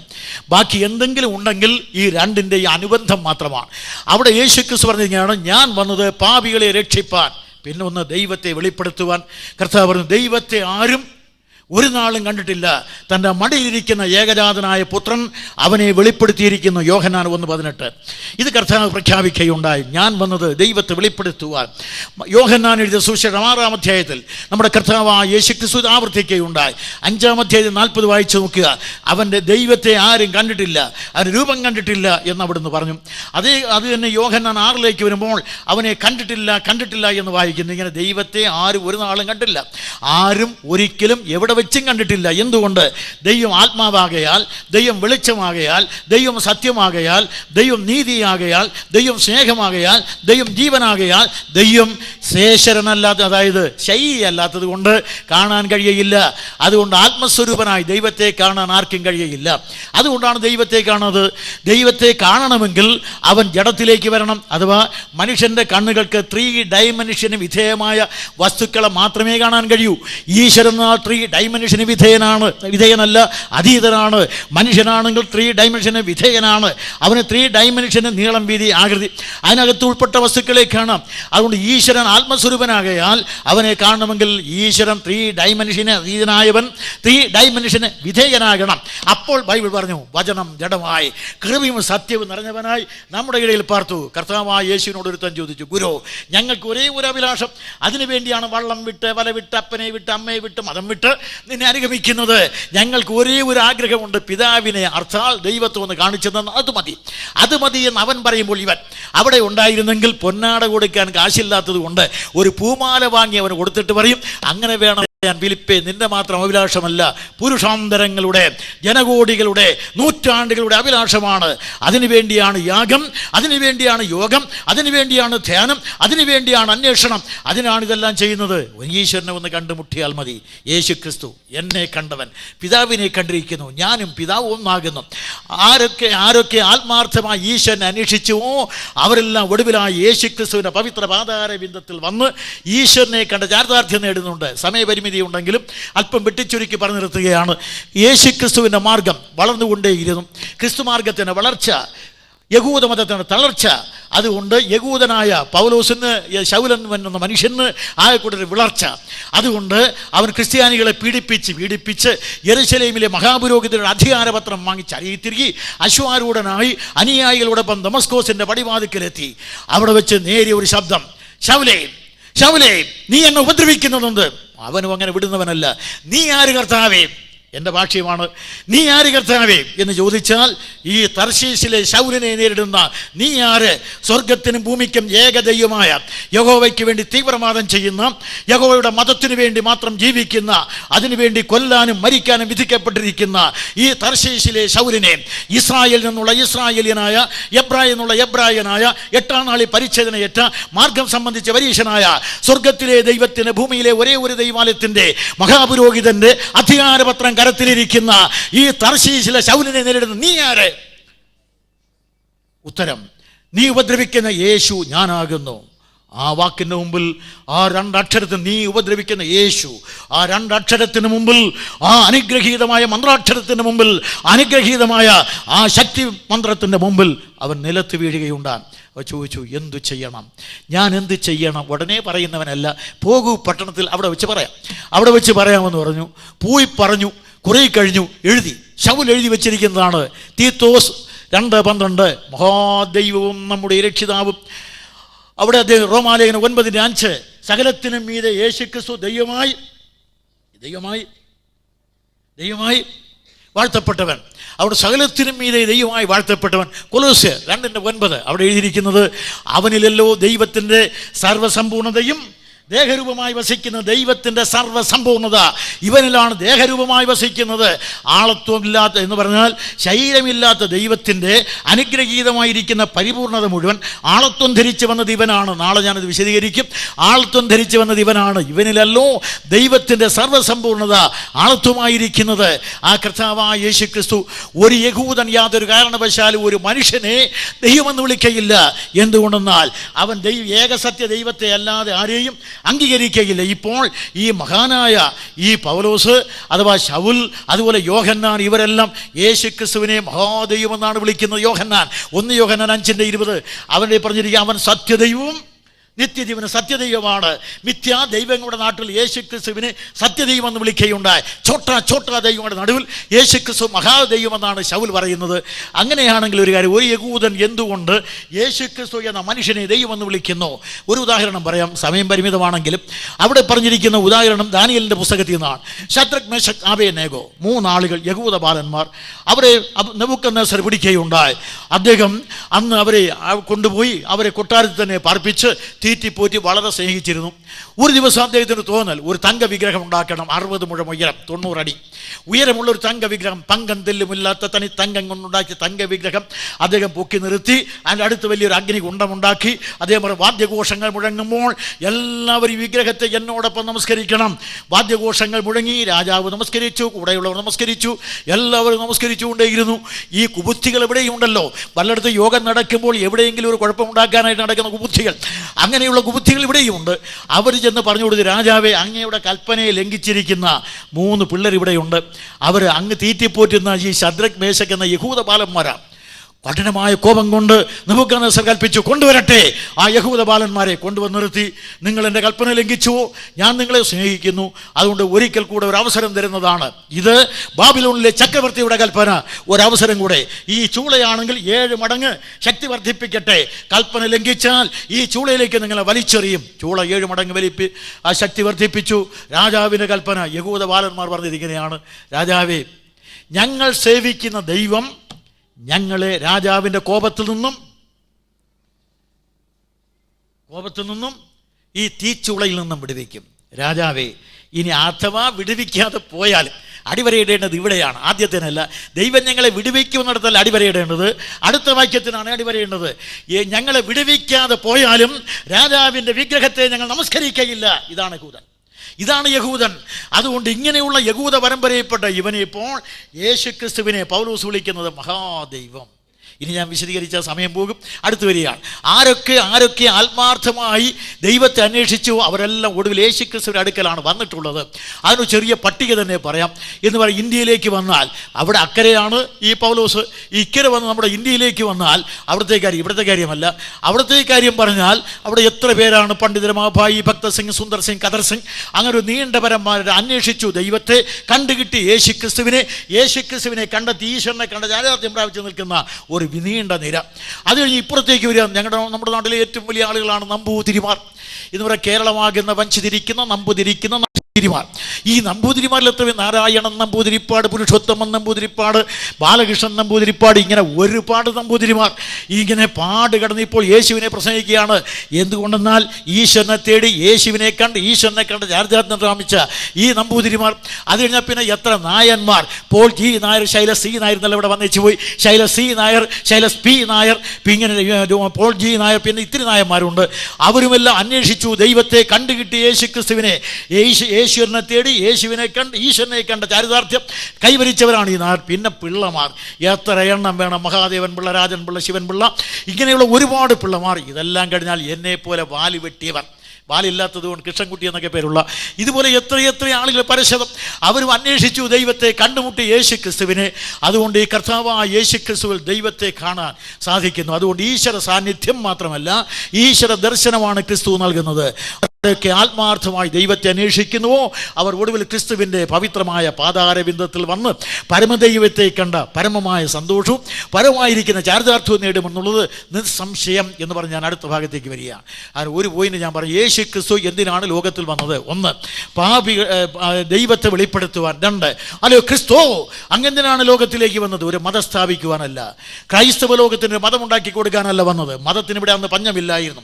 ഇന്ത്യയിൽ ലോകത്തിൻ്റെ കണക്ക് നോക്കിയാൽ ധാരാളം യഹൂദ മതം, ബുദ്ധമതം, ജൈനമതം, പാർസി മതം, ഷിൻഡോ താവോ മതങ്ങൾ ചൈനയിൽ, ലാവോസ അവരുടെ മതം, അത് കഴിഞ്ഞാൽ സ്വരദുഷ്ടരുടെ മതം, ഇതെല്ലാം ഉണ്ടായിരുന്നു. പക്ഷേ പിന്നൊരു മതം ഉണ്ടാക്കാനാണ് വന്നത്. അതിൻ്റെ വിശദീകരണം പറയുകയില്ല. അതിനല്ല വന്നത്. പിന്നെ എന്തിനാണ് വന്നത്? യേശുക്രിസ്തു ഞാൻ വന്നത് പാപികളെ രക്ഷിക്കാൻ. പാപികളെ രക്ഷിക്കാൻ ഞാൻ ലോകത്തിലേക്ക് വന്നു. ചിലപ്പോൾ നാളെ ഞാൻ ഇതൊന്നുകൂടെ ആവർത്തിക്കും. പാപികളെ രക്ഷിക്കാൻ ഞാൻ വന്നു, പാപികളെ രക്ഷിക്കാൻ ഞാൻ ലോകത്തിലേക്ക് വന്നു എന്ന് അരുളി ചെയ്തുകൊണ്ട് വന്ന ഒരുത്തനേയുള്ളൂ. അത് കർത്താവായ യേശുക്രിസ്തുവാണ്. അവൻ പറഞ്ഞു ഞാൻ വന്നത് പാപികളെ രക്ഷിക്കാൻ. മത്തായി എഴുതിയ സുവിശേഷം 26-28, മർക്കോസ് എഴുതിയ സുവിശേഷം 10-45, ലൂക്കോസ് 19-10, യോഹന്നാൻ 10:10-11, 1 തീമോഥെയോസ് 1:15, എബ്രായ ലേഖനം 9:14, അതുപോലെ 1 യോഹന്നാൻ 4-17. ഈ വാക്യങ്ങൾ വായിച്ചു നോക്കുക. 4-10. ഇത്രയും വാക്യങ്ങൾ പറയുന്നത് യേശുക്രിസ്തു വന്നത് പാപികളെ രക്ഷിക്കുവാൻ. അങ്ങനെ പാപികളുടെ രക്ഷിതാവായി ലോകത്തിലേക്ക് വന്ന ഒരുത്തനേയുള്ളൂ. ഭഗവാൻ കൃഷ്ണനോട് ചോദിക്കൂ, അങ്ങെന്തിനാണ് അവതരിച്ചത്? ദൈവത്തിൻ്റെ അവതാരമല്ല, വിഷ്ണുവിൻ്റെ അവതാരമാണ്. അതുകൊണ്ട് അദ്ദേഹം പറഞ്ഞത് ഇങ്ങനെയാണ്, ഞാൻ വന്നത് പാപികളെ കൊല്ലാൻ, പരിത്രാണായ സാധൂനാം വിനാശായ ചതുഷ്കൃതാം. ഞാൻ വന്നത് പാപികളെ കൊല്ലാൻ, ഭക്തന്മാരെ രക്ഷിക്കാൻ. അല്ലോ ക്രിസ്തു അങ്ങെന്തിനാണ് വന്നത്? പരിത്രാണായ ദുഷ്കൃതാം. ഞാൻ വന്നത് പാപികളെ രക്ഷിക്കുവാൻ. പാപികളെ രക്ഷിക്കുവാൻ ലോകത്തിലേക്ക് വന്നു എന്ന് അരുളി ചെയ്തുകൊണ്ട് ഈ പരം വിട്ട് പാറിലവതരിച്ച ഒരേ ഒരു അവതാരം നമ്മുടെ കർത്താവായ യേശു ക്രിസ്തു. അവിടുന്ന് മനുഷ്യവർഗത്തിന് രക്ഷിതാവായി വന്നു. അതുകൊണ്ട് രക്ഷിതാവ്, പാപിയുടെ രക്ഷിതാവായി വന്നവനാണ് യേശു ക്രിസ്തു. പാപിയുടെ രക്ഷിതാവ് എന്ന് പറയുമ്പോൾ 1-2 കാര്യങ്ങൾ പറയാനുണ്ട്. സമയമില്ലാത്തതുകൊണ്ട് ഞാൻ ചുരുക്കി പറഞ്ഞു വിടുകയാണ്. പാപിയുടെ രക്ഷിതാവ് പാപമില്ലാത്തവനായിരിക്കണം. നാളെ ഞാൻ വിശദീകരിക്കും, തൽക്കാലം വിടുകയാണ്. പാപിയുടെ രക്ഷിതാവ് പാപമില്ലാത്തവനായിരിക്കണം. തന്നെ ക്രൂശിക്കുവാൻ വകതേടി ക്രുദ്ധമായി നിൽക്കുന്ന കൂട്ടത്തോട് കൂസാത്ത ചോദ്യം, നിങ്ങളിൽ ആർ എൻ്റെ പാപത്തെക്കുറിച്ച് ബോധം വരുത്തും? ഉത്തരം ഒരുത്തനും പറഞ്ഞില്ല. മഹാപുരോഹിതന്മാരും ശാസ്ത്രിമാരും പണ്ഡിതന്മാരും എല്ലാം നിൽപ്പുണ്ട്. ഒരുത്തനെങ്കിലും മിണ്ടണമല്ലോ. നിങ്ങളിൽ ആരെങ്കിലും എൻ്റെ പാപത്തെക്കുറിച്ച് ബോധം വരുത്താൻ ആരുണ്ട്? ഒരുത്തനും പറഞ്ഞില്ല. ക്രൂശൻ തയ്യാറാക്കിക്കൊണ്ടിരിക്കുകയാണ് അപ്പുറത്ത്. ഇവരോടാണ് ചോദ്യം. പ്രിയ സ്നേഹിതരെ, നമ്മുടെ കർത്താവായ യേശുക്രിസ്തുവിനെ കുറിച്ച് തിരിച്ചും തിരിച്ചും പഠിച്ച ഒരുത്തനും അവന് യാതൊരു പാപലാലഞ്ചനയും കാണാൻ കഴിയില്ല. ഈ അടുത്ത കാലത്ത് ഒരു മാർത്തോമാ പട്ടക്കാരൻ, പട്ടത്തുമൊക്കെ ഇപ്പോൾ വിട്ടു, അതിനുശേഷം മുടക്കിയത് കൊണ്ട് അയാൾ മാത്രമേ യേശുവിനെ ആക്ഷേപിച്ചിട്ടുള്ളൂ. ഈ നിലയിൽ അദ്ദേഹത്തിൽ ദോഷാരോപണം ചെയ്തിട്ടുള്ളത് ലോകത്തിൽ യാതൊന്നുമില്ല. മുസ്ലിങ്ങളാണെങ്കിൽ അദ്ദേഹത്തെ വലിയ പ്രവാചകനായി തന്നെ പറയുന്നു, മസീഹ് ഈസ എന്നാണ് വിളിക്കുന്നത്. അതുകൊണ്ട് ആ മസീഹ് ഈസായിൽ പാപലാഞ്ചനയൊന്നുമില്ല എന്ന് അവർ പറയുന്നില്ലെങ്കിലും അവർ ഒരു കാര്യം പറഞ്ഞുകൊണ്ട് അദ്ദേഹത്തെ പോലെ പുണ്യപുരുഷൻ വേറെയില്ല. നബിമാരിൽ വെച്ച് ഏറ്റവും മഹാനായ പാപരഹിതനായ പിതാവില്ലാതെ കന്യകയിൽ ജനിച്ചെന്ന് എഴുതി വെച്ചിട്ടുണ്ട് ഖുറാനിൽ. അതുകൊണ്ട് അദ്ദേഹത്തെ ഉയർത്തി പറഞ്ഞിട്ടുണ്ട്. ഇങ്ങനെയുള്ള കർത്താവായ യേശുക്രിസ്തുവിനെ സംബന്ധിച്ച് അവിടുന്ന് പാപത്തിൻ്റെ പരിഹാരം വരുത്തുവാൻ വന്നു. പാപികളുടെ രക്ഷിതാവാണ് നമ്മുടെ കർത്താവ്. പാപപരിഹാരം വരുത്തുവാൻ വന്നവൻ ഒന്ന്, പാപമില്ലാത്തവനായിരിക്കണം. യേശുക്രിസ്തു പാപരഹിതനായിരുന്നു. 2, കർത്താവായ യേശുക്രിസ്തു പാപികളെ രക്ഷിക്കുവാൻ വേണ്ടി അവിടുന്ന് ചെയ്തത് അതിമഹത്തായ കാര്യമാണ്. പാപത്തിൻ്റെ പരിഹാര യാഗം അവിടുന്ന് അർപ്പിക്കുകയുണ്ടായി. സകല മനുഷ്യരെയും അലട്ടുന്ന പാപത്തിനുള്ള ശിക്ഷ അത് അവൻ്റെ മേൽ വരണം. അതുകൊണ്ട് പാപത്തിൻ്റെ ശിക്ഷ വഹിച്ചുകൊണ്ട് ക്രിസ്തു എല്ലാവർക്കും വേണ്ടി കാൽവറിയിലെ ക്രൂശിൽ മരിക്കുകയുണ്ടായി. ഞാനത് ചുരുക്കി പറഞ്ഞാണ്, നാളെ ഞാനത് വിശദീകരിക്കും. അതുകൊണ്ട് കർത്താവായ യേശുക്രിസ്തു പാപികളെ രക്ഷിക്കുവാൻ ലോകത്തിലേക്ക് വന്ന ഏക രക്ഷിതാവാണ്. ആ കർത്താവായ യേശുക്രിസ്തു മനുഷ്യവർഗത്തിൻ്റെ പാപങ്ങളെ വഹിച്ച് കാൽവറിയിലെ ക്രൂശിൽ മരിച്ച് പാപത്തിൻ്റെ പരിഹാരം വരുത്തി അത് തെളിയിച്ചുകൊണ്ട് 3-ാം നാൾ ഉയർത്തെഴുന്നേറ്റ കർത്താവായ യേശുക്രിസ്തു ഇന്ന് പാപികളുടെ രക്ഷിതാവാണ്. അവൻ മാത്രമേ പാപികളെ രക്ഷിക്കുവാൻ കഴിയൂ. ഇങ്ങനെ കർത്താവായ യേശുക്രിസ്തു പാപികളുടെ രക്ഷിതാവായി ദൈവത്താൽ പ്രഖ്യാപിക്കപ്പെട്ടിരിക്കുന്നു. കർത്താവായ യേശുക്രിസ്തു ജനിച്ചപ്പോൾ തന്നെ ദൂതൻ അരുളിച്ചതെന്താണ്? ലൂക്കോസ് 2:10, സർവ്വജനത്തിനും ഉണ്ടാകുവാനുള്ള മഹാസന്തോഷം ഞാൻ നിങ്ങളോട് സുവിശേഷിക്കുന്നു. കർത്താവായ ക്രിസ്തു എന്ന രക്ഷിതാവ് ഇന്ന് ദാവീദിന്റെ പട്ടണത്തിൽ നിങ്ങൾക്കായി ജനിച്ചിരിക്കുന്നു. അവിടെ എഴുതിയിരിക്കുന്ന വാക്കുകൾ ഓരോന്നും ഓരോ പ്രസംഗമാണ്. അതുകൊണ്ട് ബഹുമാനപ്പെട്ട സഹോദരൻ ജോർജ് തോമസ് ഊട്ടി കുരുവിളയ്ക്കും മറ്റും ഇതിൽ നിന്നൊരു 3 പ്രസംഗം ഉണ്ടാക്കാം. അവിടെ എഴുതിയിരിക്കുന്നത് കർത്താവായ ക്രിസ്തു എന്ന രക്ഷിതാവ് ഇന്ന് ദാവീദിന്റെ പട്ടണം നിങ്ങൾക്കായി ജനിച്ചിരിക്കുന്നു. ഇന്ന് തന്നെ ഒരു പ്രസംഗത്തിനുണ്ട്. ആ ഇന്ന് എന്ന് പറയുന്നത്. അതുകൊണ്ട് പ്രിയ സ്നേഹിതരെ, കർത്താവായ യേശു ക്രിസ്തു എന്ന രക്ഷിതാവ്, ഇവിടെ കർത്താവായ യേശു ക്രിസ്തു എന്ന രക്ഷിതാവാണ് ജനിച്ചത്. ആ രക്ഷിതാവ് രക്ഷിക്കുന്നതിന് വേണ്ടിയാണ് വന്നത്. ആ രക്ഷകനാണ് ക്രൂശിൽ മരിച്ചത്, അവനാണ് ഉയർത്തെഴുന്നേറ്റത്, ഇവനാണ് മർഗ്ഗരക്ഷവർഗത്തിൻ്റെ രക്ഷിതാവ്. ഇവനോട് അടുക്കൽ വരണം മനുഷ്യൻ. അങ്ങനെ പാപിയായ ഒരു മനുഷ്യൻ ഈ യേശു ക്രിസ്തുവിൻ്റെ അടുക്കൽ വന്ന് തൻ്റെ പാപങ്ങളേറ്റ് പറയണം. ഇനി ഞാൻ ഒടുവിലത്തെ പോയിന്റിലേക്ക് വരികയാണ്. യേശു ക്രിസ്തുവിനെ സമീപിക്കുന്ന ഒരു മനുഷ്യൻ പാപിയാണെന്ന് ബോധം വന്നാൽ പാപത്തിൻ്റെ പരിഹാരം അനിവാര്യമാണ്, അഥവാ അത്യന്താപേക്ഷിതമാണെന്ന് ആവശ്യബോധം വന്നാൽ നിങ്ങൾ ആരെന്നൊരു ചോദ്യമില്ല, ആര് തന്നെയായാലും യേശു ക്രിസ്തുവിൻ്റെ അടുക്കൽ വന്നാൽ യേശു ക്രിസ്തു ചെയ്യുന്ന കാര്യങ്ങൾ: ഒന്ന്, അവൻ്റെ പാപങ്ങൾ മോചിക്കുന്നു. ആധ്യാത്മിക സാന്നിധ്യം കൊണ്ട് നിങ്ങളുടെ അടുക്കൽ നിൽക്കുന്ന ക്രിസ്തുവിനോട് നിങ്ങൾ ഒരു വാക്ക് പറഞ്ഞു നോക്കൂ: കർത്താവേ, ഞാനൊരു പാപിയാണ്, എൻ്റെ പാപങ്ങൾ എന്നോട് ക്ഷമിക്കണം. എൻ്റെ പേര് കൃഷ്ണൻകുട്ടി എന്നാണ്, ഇവിടെ പറഞ്ഞല്ലോ. പേര് മാറിയിട്ടില്ല, മതം മാറിയിട്ടില്ല, ഒരു സഭയുടെ രജിസ്റ്ററിലും എൻ്റെ പേരില്ല. എന്തിന്? ഞാൻ ഈ ബ്രദറൻ സഭ വിഭാഗത്തോട് ബന്ധപ്പെടുന്നതാണ്. അവരുടെ രജിസ്റ്ററുകളുണ്ട്, ഉപദേശിമാരുടെ എല്ലാം പട്ടിക, അതിൽപ്പോലും എൻ്റെ പേരില്ല. അതുകൊണ്ട് ഈ സഭയുടെ കാര്യമൊന്നുമല്ല. അതുകൊണ്ട് ഇവിടെ പറയുന്നത് ആരെയും സഭയിൽ ചേർക്കാനുമല്ല. നിങ്ങൾ എങ്ങനെയെങ്കിലും, സഹോദരൻ നേരത്തെ ഓർപ്പിച്ചതുപോലെ, എങ്ങനെയെങ്കിലും നിങ്ങൾ രക്ഷിക്കപ്പെടണം. ജഡത്താൽ കറപിടിച്ച് അങ്കി പോലും പകച്ചുകൊണ്ട് ചിലരെയെങ്കിലും തീർന്ന് വലിച്ചെടുക്കേണ്ടതിന് വേണ്ടിയാണ് ഈ കണ്ടക്ഷോഭം നടത്തുന്നത്. അതിനുവേണ്ടിയാണ് സഹോദരന്മാർ യോഗം സംഘടിപ്പിച്ചിരിക്കുന്നത്. അതുകൊണ്ട് ഒരു കാര്യം, ഇവിടെ വന്നിരിക്കുന്നതിന് കാലണ കൊടുക്കണ്ട. ചിലയിടത്ത് ചെന്നാൽ ഈ സ്തോത്രക്കാഴ്ച പിരിക്കലുണ്ടല്ലോ, ഇവിടെ നമുക്ക് അതുപോലും ഇല്ല. അതുകൊണ്ട് ഞങ്ങൾ അതുപോലും ഇല്ലാതെയാണ് ഈ യോഗം വെച്ചിരിക്കുന്നത്. സൗജന്യമായി നിങ്ങൾക്ക് ഇതിന് ചിലവുള്ളതൊക്കെ ഇവിടുത്തെ സഹോദരന്മാർ വഹിച്ചോളും.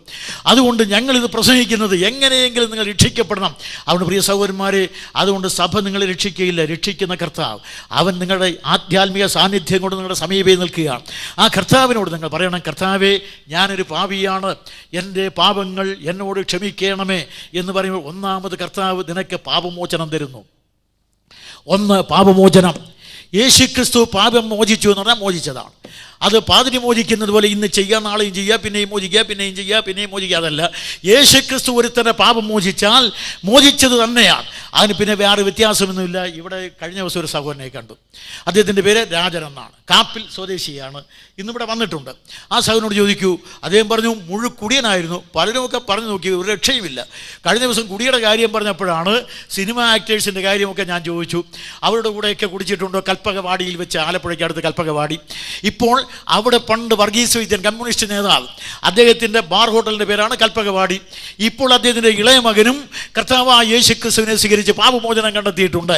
അപ്പോൾ അദ്ദേഹത്തെ അറിയാമെന്ന് ഇദ്ദേഹത്തോട് ചോദിച്ചു. അപ്പോൾ പറഞ്ഞു, ഞങ്ങൾ സ്നേഹിതന്മാരാണ്. അദ്ദേഹത്തിൽ ലാൽ സലാം സിനിമയുടെ എല്ലാ വിധത്തിലുള്ള അന്നത്തെ സർക്യൂട്ടിന് വേണ്ടി എൻ്റെ കാറാണ് ഉപയോഗിച്ചത്. കുടിച്ച് ബൂസായിട്ട് നടന്നത് പൂട്ടെ.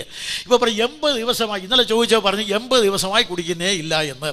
യേശു ക്രിസ്തുവിനെ സ്വീകരിച്ച് ഇഞ്ചിഞ്ചിഞ്ചായിട്ടല്ല പാപമോചനം, കയ്യോടെ പാപമോചനം. യേശു ക്രിസ്തു മോചിച്ചാൽ മോചിച്ച് തന്നെയാണ്. കാരണം പാപമോചനം കൊടുക്കുന്ന കൈകളിൽ ആണിപ്പഴുതുണ്ട്. ആണിപ്പഴുതുള്ള കൈകൾ കൊണ്ട് മോചിച്ചാൽ മോചിച്ച് തന്നെയാണ്. അതുകൊണ്ട് യേശു ക്രിസ്തു ഒന്ന്, പാപങ്ങളെ മോചിക്കുന്നു. രണ്ട്, കർത്താവായ യേശു പാപം മോചിച്ച് വെറുതെ വിടുകയില്ല, കൈയോടെ നിത്യജീവനെ കൊടുക്കുന്നു.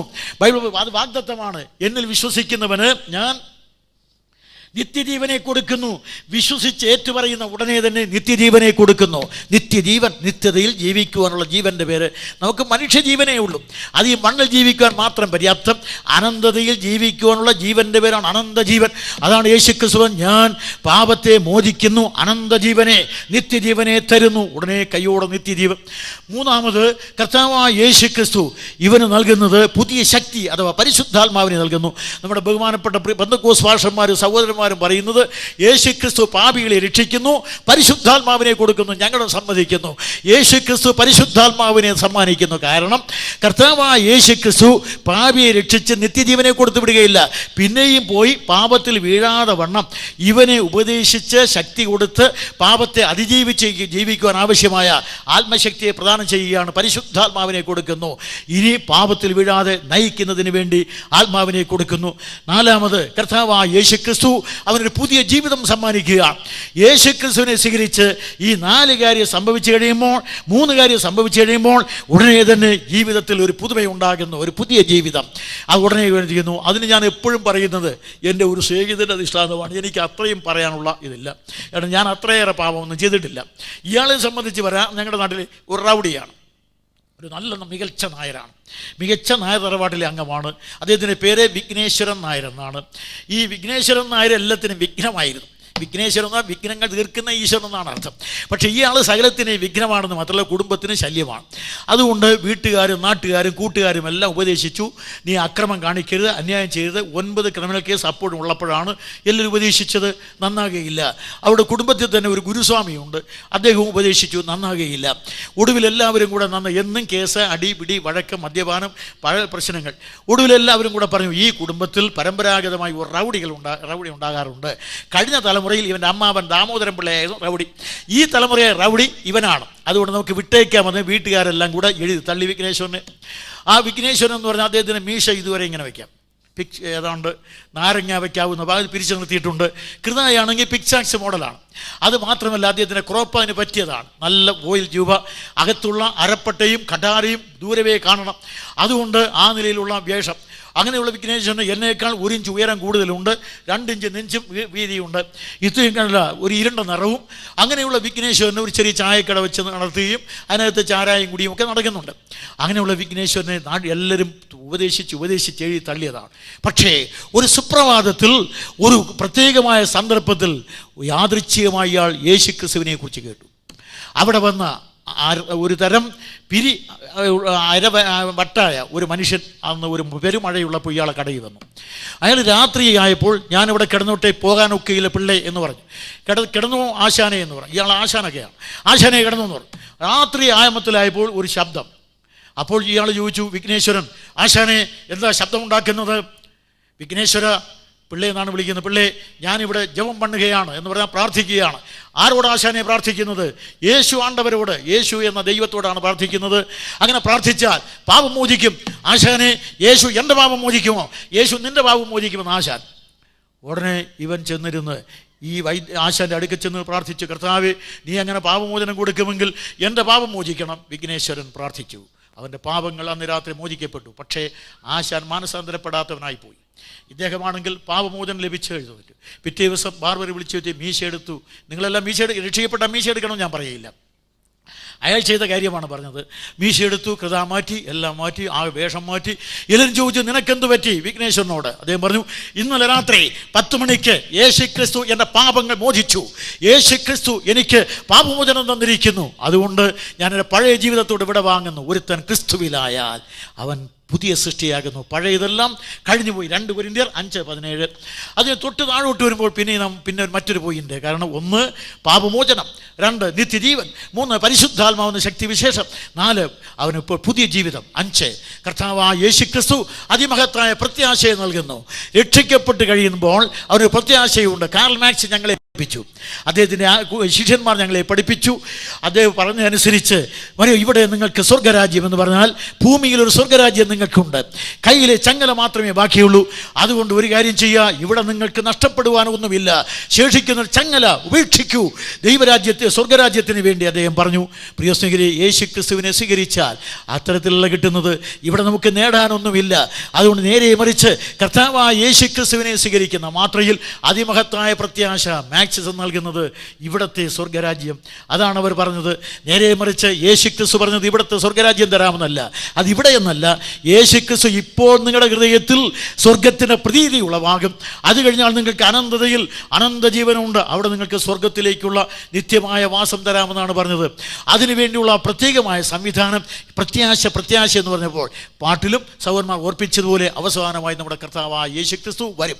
ആയിരങ്ങൾ മരിച്ച മണ്ണിൽ മഹത്വത്തിന് മകുടം ചൂടി 3-ാം നാൾ ഉയർത്തെഴുന്നേറ്റ മഹിമാധനനായ കർത്താവ് മഹനീയമായ ഭാവവേഷത്തിൽ വീണ്ടും മണ്ണിലേക്ക് വരുന്നതാണ്. അങ്ങനെ കർത്താവായ യേശുക്രിസ്തു വരും. അവൻ്റെ വരവിൻ്റെ കാഹളം ധ്വനിക്കുമ്പോൾ ക്രിസ്തുവിൽ മരിച്ചവർ ആബാലവൃദ്ധം ഉയർത്തി നിൽക്കും. ജീവനോടിരിക്കുന്നവർ രൂപാന്തരപ്പെടും. ഇവരെല്ലാം രൂപാന്തരപ്പെട്ട് എല്ലാവരെയും നോക്കിയ ക്രിസ്തു സസ്യന്മാർ. എൻ്റെ ഏറ്റവും വലിയ ദുഃഖം നിങ്ങൾ കണ്ടല്ലോ. ഫിലിപ്പ് കൂട്ടി പ്രാർത്ഥിച്ചു, പിന്നെയും പലരും പ്രാർത്ഥിച്ചു.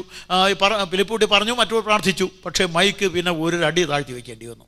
കാരണം ഈ സഖായിയുടെ സഖാവായി എനിക്ക് നീളം കുറവാണ്, അതുകൊണ്ടാണ് താഴ്ത്തി വെച്ചത്. അതുകൊണ്ട് എനിക്ക് വലിയൊരു സങ്കടമുണ്ട്. കർത്താവ്, ഈ ഒരു 5 അടി 10 ഇഞ്ചെങ്കിലും നീളം ഉണ്ടായിരുന്നെങ്കിൽ മൈക്കിൻ്റെ മുമ്പിൽ നിന്ന് അല്പം ആടി നിന്ന് വോളിയം കൂട്ടി പ്രസംഗിക്കാമെന്ന്. പക്ഷേ അതിന് നിവൃത്തിയില്ലല്ലോ, കൂട്ടാനും ഒക്കെയില്ല. 1 മുഴം കൂട്ടാനും ഒക്കെയില്ലെന്നാണ് പറഞ്ഞത്, 1 ഇഞ്ച് പോലും കൂട്ടാനും ഒക്കെയില്ല. പക്ഷേ ഒരു കാര്യം, കർത്താവായ യേശുക്രിസ്തു വരുമ്പോൾ ഈ ഉപദേശിമാരും പാഷന്മാരും എല്ലാം യോഗത്തിന് വരുന്ന 1/2 മണിക്കൂറാണ് കണ്ണാടിയുടെ മുമ്പിൽ ചെലവഴിക്കുന്നത്. കാരണം തിരിഞ്ഞ് നിന്ന് ഇങ്ങനെ നിന്ന് ക്ഷമിക്കണം. അതുകൊണ്ട് എല്ലാവരും കൂടെ നോക്കുന്നത്.